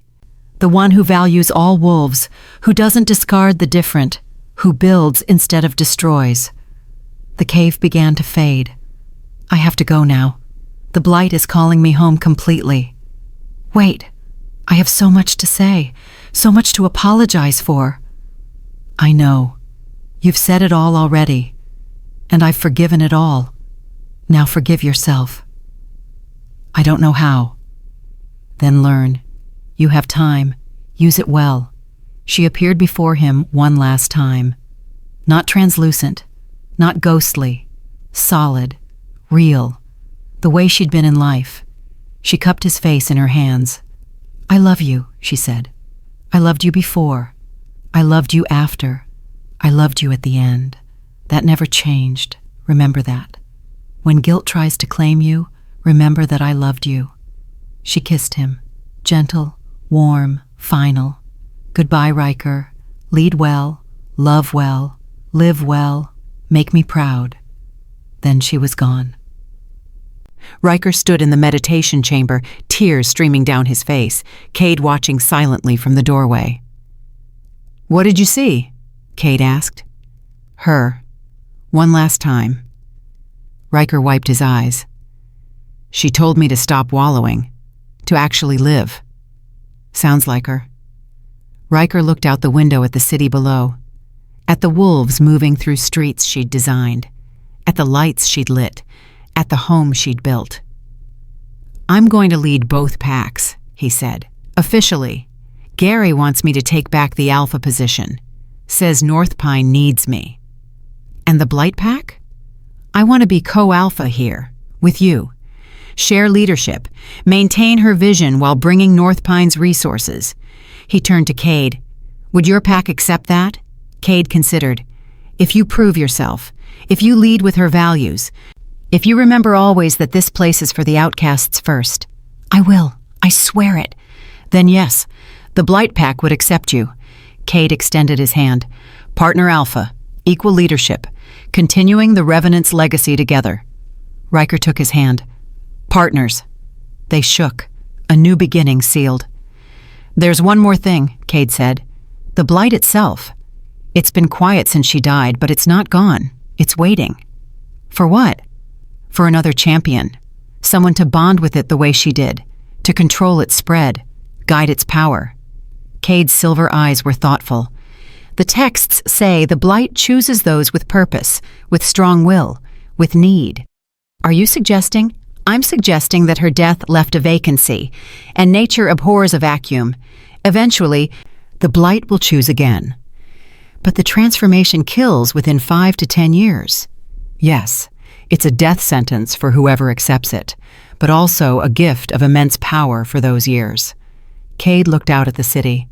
If someone were willing to make that sacrifice, to lead for a few years knowing they'd burn bright and fast, they could do a lot of good.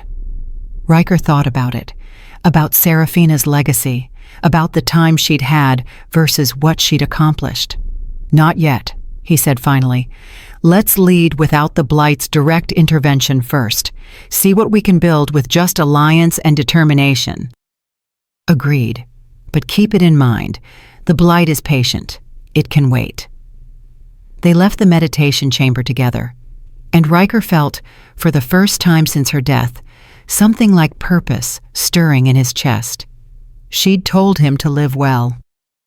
So he would, not for himself, for her, for the vision she'd died protecting, for the love they'd found and lost and found again at the very end. He would make her proud, however long it took, whatever it cost. He would honor her properly, not with grief and guilt, but with life and change and growth. That was the real revenge, the real transformation, not making him suffer, but making him better. 6 months later. Riker stood before the combined council of North Pine and Blight Pack wolves. Gary on his right, Cade on his left, both packs represented, both voices heard. The motion before us, Riker announced, is to establish formal guidelines for accepting wolves from other packs, not abandoned wolves, but those who voluntarily leave seeking better circumstances. Murmurs rippled through the council. You're proposing we actively recruit from other packs? Elder Torin asked. I'm proposing we offer sanctuary to any wolf who needs it, whether cast out or choosing to leave. Riker met the old wolf's eyes. The Revenant's vision was haven for the discarded. I want to expand that. Haven for anyone trapped in circumstances they can't escape. Other alphas will see that as theft. Other alphas need to earn their wolves' loyalty rather than demanding it. Riker's voice was firm. We're not stealing. We're offering choice. Any wolf who wants to stay with their pack is welcome too. Any who want something different are welcome here. This could start wars, Breck warned, or it could start evolution. Cade spoke up. Force packs to treat their members better, to value them, or lose them to places that do. The debate raged for hours, but by the end, the motion passed, not unanimously, but enough. The Blight Pack and North Pine Alliance would accept any wolf seeking refuge. No questions about why, no judgment about past, just acceptance. The way Seraphina had accepted her pack. After the council dispersed, Riker walked alone to the memorial stone. Fresh flowers surrounded it as always. The pack, both packs, kept it maintained. A constant reminder of who'd made this all possible. We passed it, Riker said to the stone. To her memory. Your vision is expanding, growing beyond what you started. The wind picked up, carrying snow even though it was spring. Magical snow, the kind that had fallen the night she died. Riker smiled through tears. I know, I feel it too. Like you're here, like you're watching. He touched the stone. I hope I'm making you proud. I hope this is what you wanted. The snow fell heavier, gentle, beautiful. Yes, her voice seemed to whisper in the wind. This is everything I wanted. Keep going, keep building, keep changing the world. I'll always be here. In the snow, in the city, in every wolf you save, in you. Riker stood there for a long moment, letting the impossible snow cover him. Then he turned and walked back toward the palace, toward the life he was building, the legacy he was honoring, the future he was creating from the ashes of the past. She was gone, but she'd left him everything. The chance to transform, the chance to lead, the chance to make what they'd suffered mean something, and he wouldn't waste it. Not anymore. Chapter 10. The New World. 5 years later, the snow fell gently over the memorial stone as it did every year on the anniversary of her death.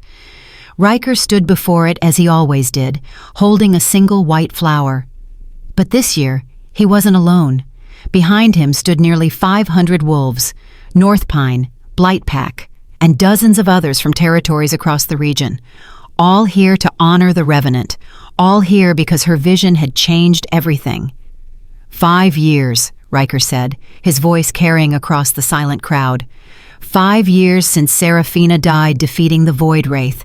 5 years since we lost the woman who showed us that strength comes in many forms. He placed the flower on the memorial stone, now surrounded by hundreds of others. In those 5 years, we've transformed. Not through magic, through choice, through commitment to the values she embodied. He turned to face the assembled wolves. The North Pine Blight Alliance now encompasses 12 packs, 12 territories united not by conquest, but by shared vision, by the belief that every wolf has value, that the weak today might be the strong tomorrow. That mercy is not weakness, it's wisdom. Murmurs of agreement rippled through the crowd. We've changed how packs operate. No more automatic exile for the wounded. No more abandonment of the different. Every wolf gets opportunity, gets support, gets family.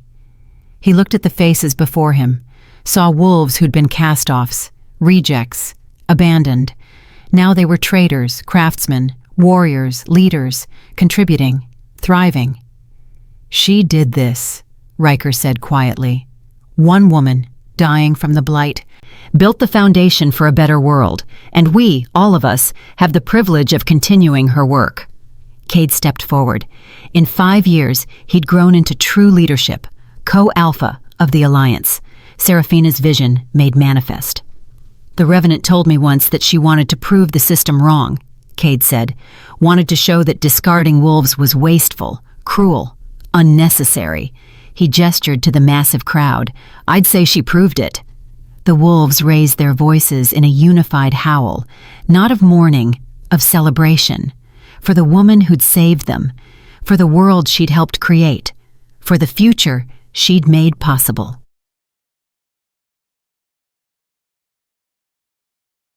After the ceremony, Riker walked through the Blight City. It had expanded massively in 5 years, new buildings, new streets, a thriving community of nearly 1,000 wolves. The blight itself had stabilized, no longer spreading.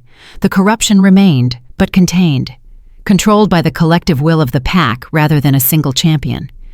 It was remarkable what they'd built without her, and heartbreaking that she couldn't see it. Still brooding? Riker turned to find Gary approaching, a smile on his weathered face. His friend had aged well, retired from active alpha duties 3 years ago, but still serving as advisor.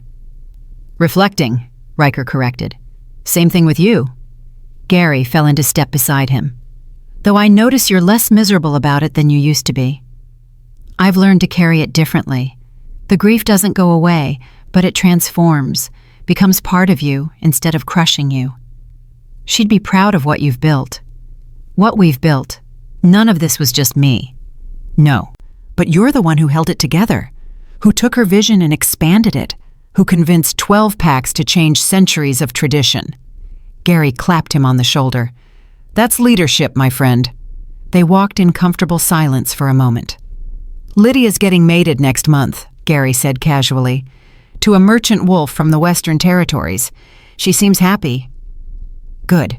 She deserves happiness. She asked about you. Wanted to know if you'd moved on at all. Riker thought about the question. Had he moved on? In 5 years he'd had opportunities. Wolves who'd expressed interest. Offers of mating bonds from neighboring packs, seeking political alliance. He'd refused them all. I'm not looking to replace her, Riker said finally. What Seraphina and I had, even broken, even tragic, was once in a lifetime. I'm not diminishing it by trying to recreate it. So you're just going to be alone forever? I'm not alone. I have 2 packs, hundreds of wolves who depend on me. Purpose, legacy. Riker smiled slightly. That's enough, if you say so. Gary didn't look convinced. But Riker, it's been 5 years. She told you to live well. Living well includes letting yourself have joy, connection, maybe even love again. Maybe? Someday, when it feels right. Riker stopped at a street corner. For now, this is enough. Building what she started, making her vision real. Gary nodded, accepting it. Fair enough, but don't close yourself off completely. You're only 43. You've got decades left. Don't spend them all in memorial. I'll keep that in mind. That evening, Riker attended the council meeting in the Great Hall. The hall had been expanded to accommodate representatives from all 12 allied packs. Each alpha or their delegate had a voice. Each pack contributed to decisions. True democracy. The kind Seraphina had started building. The motion before us, Alpha Tauren said. Yes, still alive, still leading Shadowcrest, though Kyle now handled most day-to-day operations, concerns the Eastern Territories. 3 packs there have expressed interest in joining the Alliance. What are their motivations? Kale asked. He'd become one of the Alliance's strongest voices, despite losing his courtship of Seraphina. Or perhaps because of it, he'd channeled that energy into building something meaningful. Resources primarily, but also philosophy. They've heard about our treatment of outcasts. Want to participate? We should send ambassadors, Cade suggested. Assess their sincerity. Make sure they're not just seeking advantage. Agreed, Riker said. But we should also be open. The whole point of this alliance is growth, change. If we become exclusionary, we betray the Revenant's vision. The council debated. Voices raised in passion but not anger. Disagreement without hostility. It was beautiful. After hours of discussion, they reached consensus. Ambassadors would be sent. Terms would be negotiated. If the Eastern packs proved sincere, they'd be welcomed. The alliance would grow to 15 packs. We're becoming an empire, Breck observed. He'd softened considerably over the years. An empire built on compassion rather than conquest. Is that so different from what we were? Elder Tauren asked. We always had power structures, hierarchies. We've just changed what we value. That's everything, Riker said. Changing what we value changes how we lead, how we treat each other, how we build the future. He looked around the table at the assembled leaders. 5 years ago, most of you would have laughed at this. An alliance based on accepting the weak, on valuing diversity, on offering sanctuary to any wolf who needs it? Nods of acknowledgement. But we've proven it works. We're stronger together than we ever were separately, more stable, more prosperous, more resilient. All because one dying woman refused to accept that weakness was permanent, Kale said quietly. Refused to believe that rejection meant worthlessness. To the Revenant, Gary raised his cup. To the Revenant, the council echoed. They drank. And Riker felt her presence. Not physically, not even magically, but in the room, in the decision they'd made, in the world they were building. She was there. She'd always be there. Late that night, Riker climbed to the meditation chamber. The frost marks on the floor had faded over the years. The Blight's presence was quieter without a champion to channel it. But sometimes, in this room, he could still feel her. He sat in the center of the marks and closed his eyes. The world shifted. Not as dramatically as that first time. More subtle. A gentle transition from physical reality to something else. And she was there. Not solid. Not really present. Just an impression. An echo that grew fainter each year. Riker, her voice whispered. You came. I always come. On the anniversary. I know. I feel it. Your grief, your love, your determination. I miss you. I know. But you're doing well without me. Building things I never imagined. Taking my small vision and making it magnificent. It's what you would have done if you'd had time. Maybe, maybe not. I was good at survival, at revolution. But building, maintaining, growing peacefully, that's your strength. She drifted closer. He could almost feel her presence. We were always better together than apart, even at the end. I wish we'd had more time. We had exactly the time we were meant to have. No more, no less. A pause, and we used it well. We loved, we fought, We forgave. We transformed each other. I'm still transforming, every day, trying to be the alpha you believed I could be. You already are. You have been for years. You just don't see it yet. When will I see it? When you finally forgive yourself. When you accept that you're not defined by your worst mistake. When you let yourself be happy. I'm happy enough, liar. But her voice was gentle. You're content, purposeful, but not happy, not joyful, not truly alive. How can I be when you're not here? Because I'm not your only source of joy. I never was. I was just the most intense. She seemed to move around him. There's a whole world out there, Riker. Wolves who care about you. Possibilities you haven't explored. Life you haven't lived. I don't want to forget you. You won't.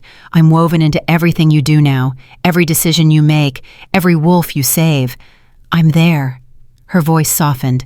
But that doesn't mean you can't also have new experiences, new connections, maybe even new love. I don't want... Yes, you do. You're just afraid that loving someone else means betraying me, betraying our bond. Doesn't it?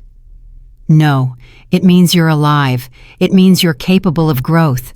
It means you learned from our tragedy and can still open your heart despite the risk. She was fading. He could feel it. This might be the last time he could reach her like this. I have to go soon, she confirmed. The blight can't hold my echo much longer. I'm dissolving into it, becoming part of the land itself. No, not yet. I'm not ready. You are. You've been ready for years. You just don't want to let go. Because letting go feels like losing you again. You're not losing me. I'll always be here. In the snow, in the city, in the alliance, in your heart. Her presence wrapped around him like a gentle embrace. But you need to stop holding so tight to my ghost. Need to live forward instead of backward. I don't know how. Yes, you do. You've been teaching hundreds of wolves how to do exactly that. How to transform pain into purpose, loss into legacy, grief into growth. A pause. Now do it for yourself. Serafina, do you know what my last thought was? Before I died in your arms? What? That I was grateful for the transformation, for the pain, for everything, because it brought me back to you. Let me see the man you'd become. Let me forgive you and be forgiven. Let me die knowing I was loved. Her voice grew distant. I got my ending. It wasn't the one I wanted when I was young, but it was mine, and it was good. Now you go get yours, whatever that looks like, whoever it's with, however long it takes. Make me proud, Riker. One last time. Live. And she was gone, truly gone. The echo dissolved completely. The blight released its hold on her essence. Serafina, the revenant, his mate, his greatest failure and his greatest love, passed completely into memory. Riker sat in the empty meditation chamber and cried. Not with anguish, with release, with acceptance, with gratitude. She was right. He'd been holding too tight, letting grief and guilt define him when he should have been defined by growth and purpose. He'd transformed, just not fully. Time to complete it.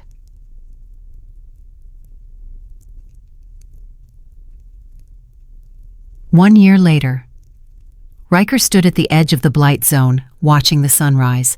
6 years since Serafina's death. 6 years of building, growing, changing.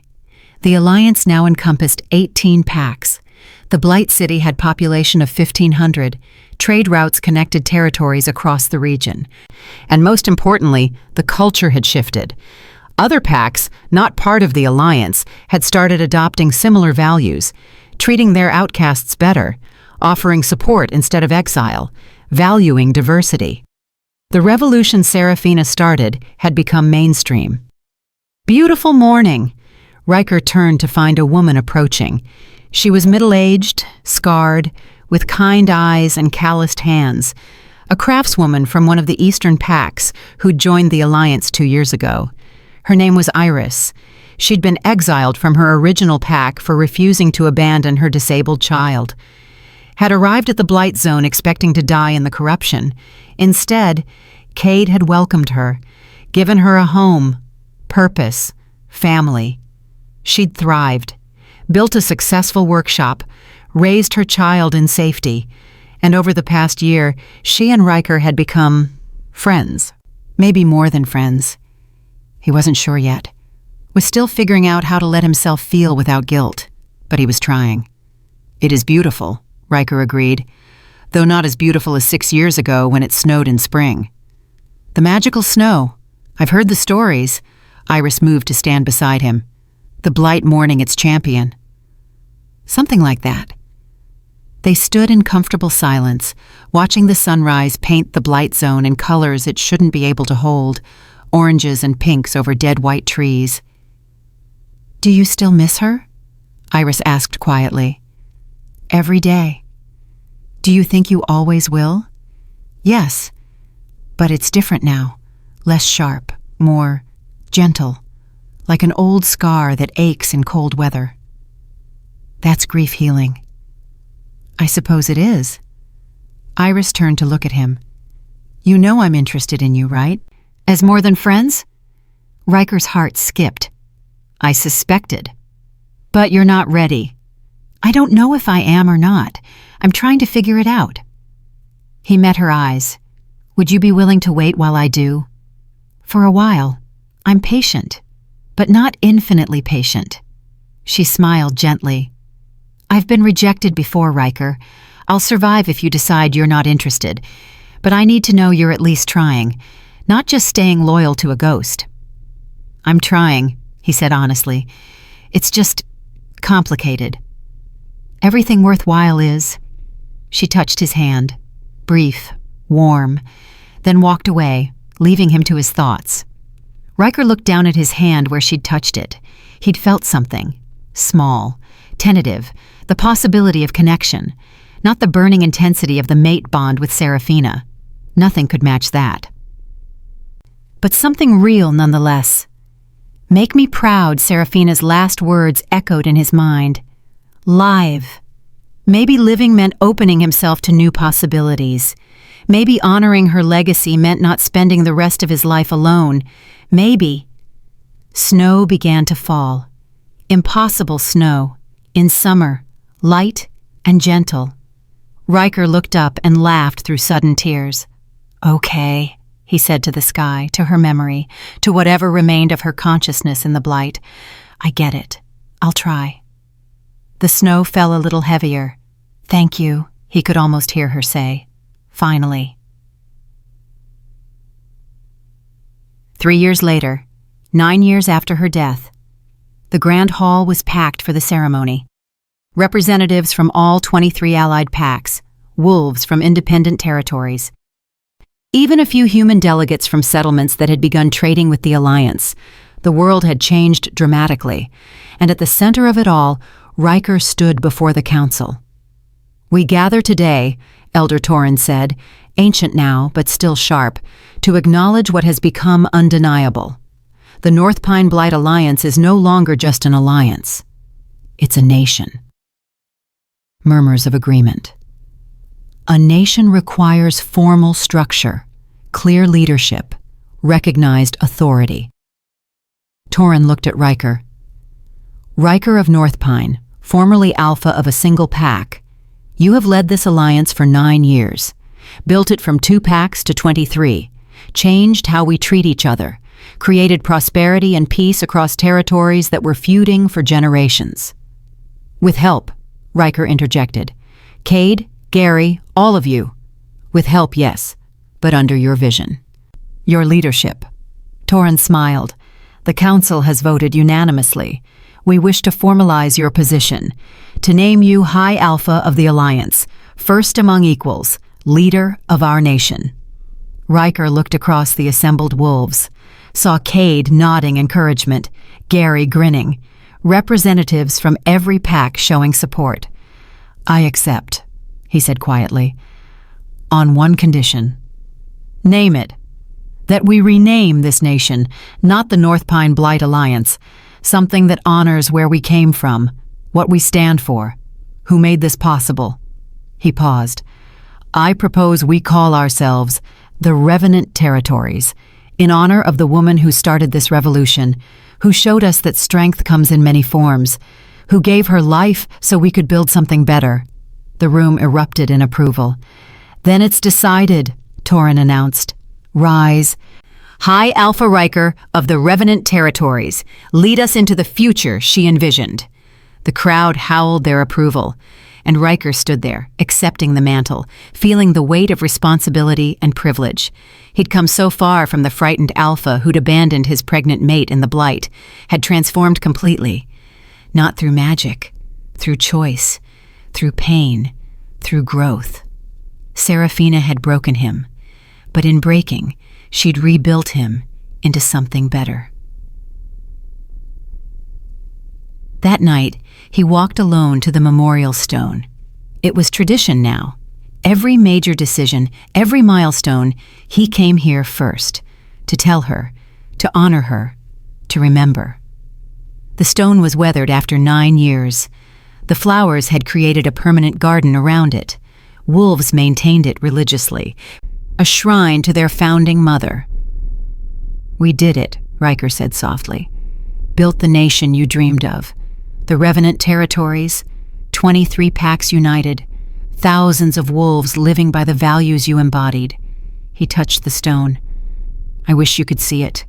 Wish you could be here to lead it yourself. You'd do it better than I ever could."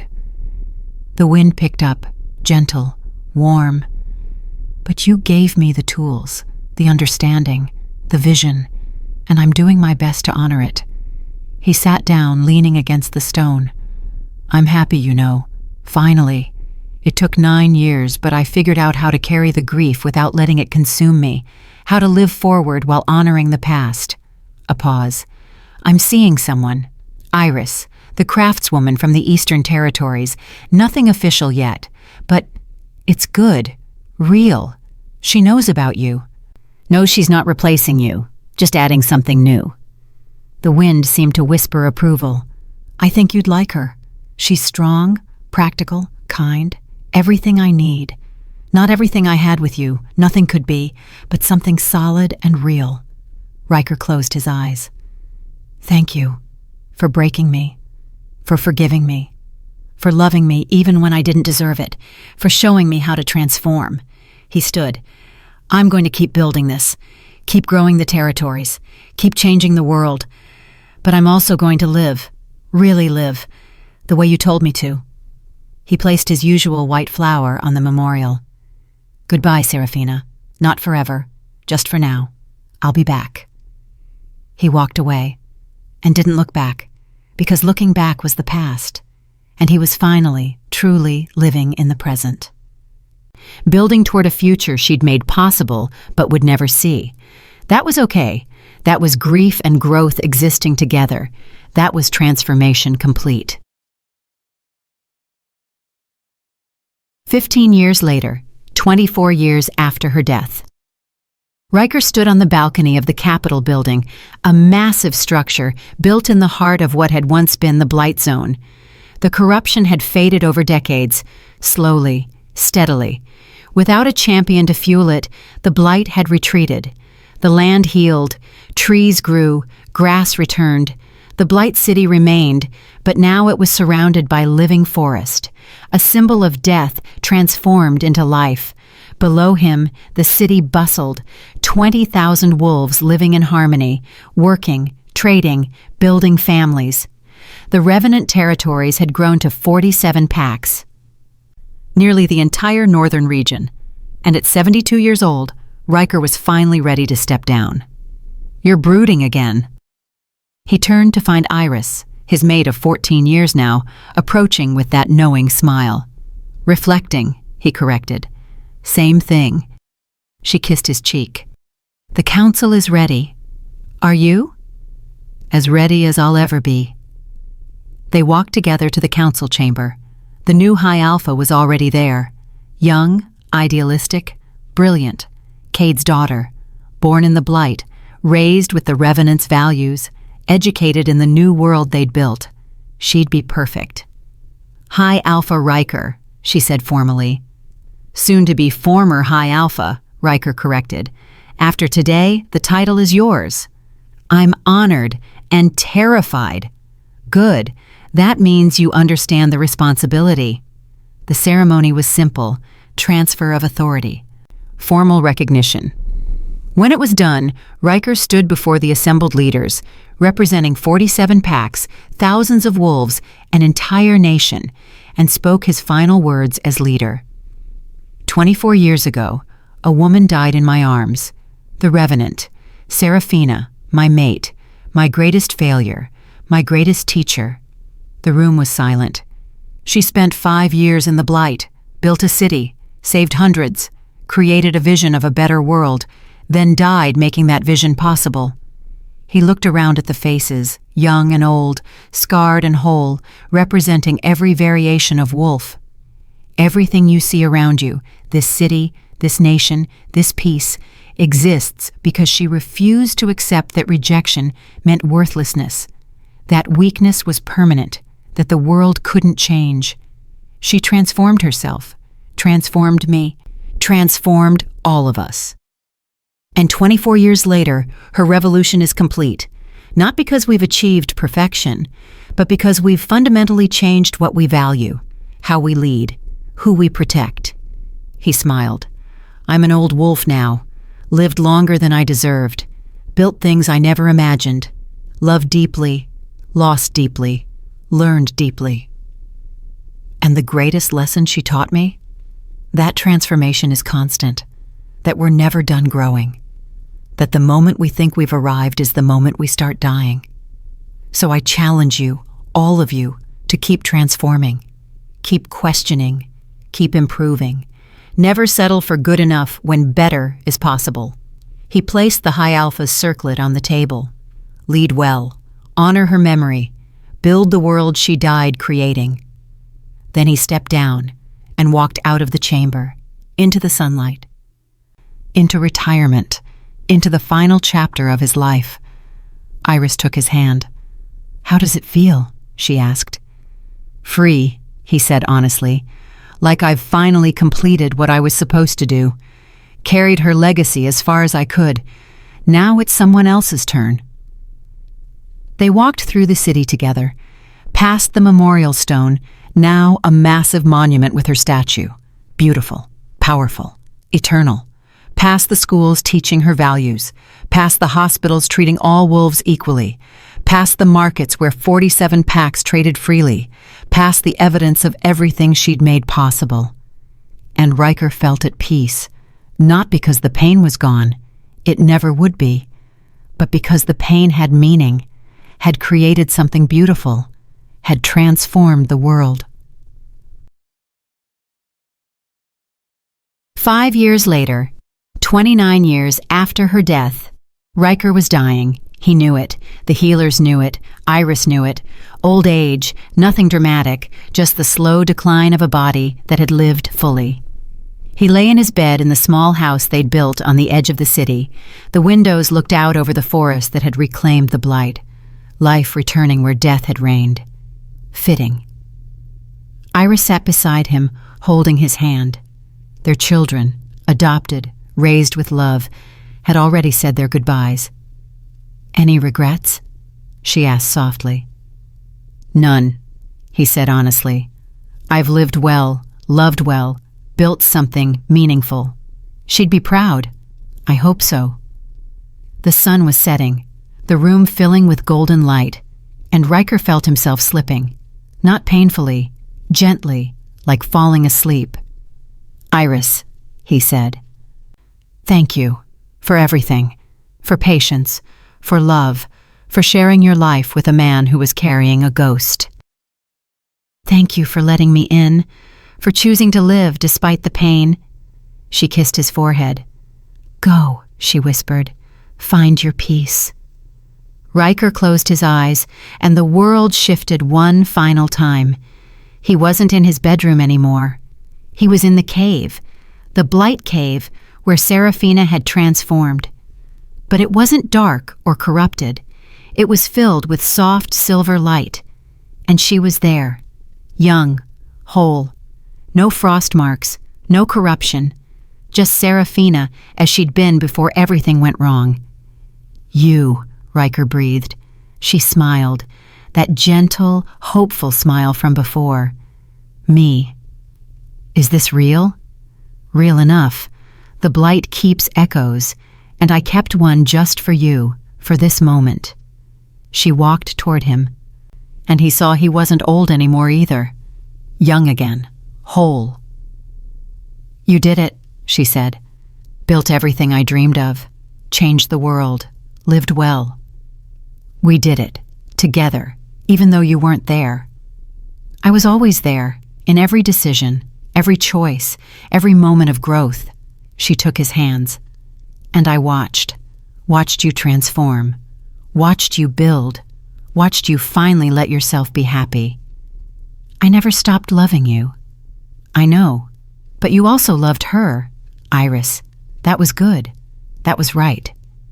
I felt guilty. You shouldn't have. The heart is infinite. There's room for old love and new." She squeezed his hands. "I'm just grateful you let yourself live, really live. Because you told me to. Because you chose to. That's the difference. I gave you permission, but you did the work." The cave around them began to brighten. "What happens now?" Riker asked. "Now? Now you rest. You've earned it." She smiled. "Unless you'd rather keep building, keep changing the world, there's always more work to do." I think rest sounds good, for a while at least." "Then rest with me, here, in this space between what was and what will be, in peace." She pulled him into an embrace, and Riker felt everything he'd carried for nearly 60 years finally, completely release. The guilt, the grief, the pain, the weight of responsibility, all of it dissolving, leaving only love, only peace, only gratitude for a life fully lived. "Thank you," he whispered against her shoulder, "for everything, for breaking me, for rebuilding me, for making me better. Thank you for choosing to change, for honoring what we had, for making our pain mean something." They stood there, holding each other while the blight cave filled with light, and somewhere in the physical world, Riker took his last breath, surrounded by family, at peace, complete. Epilogue.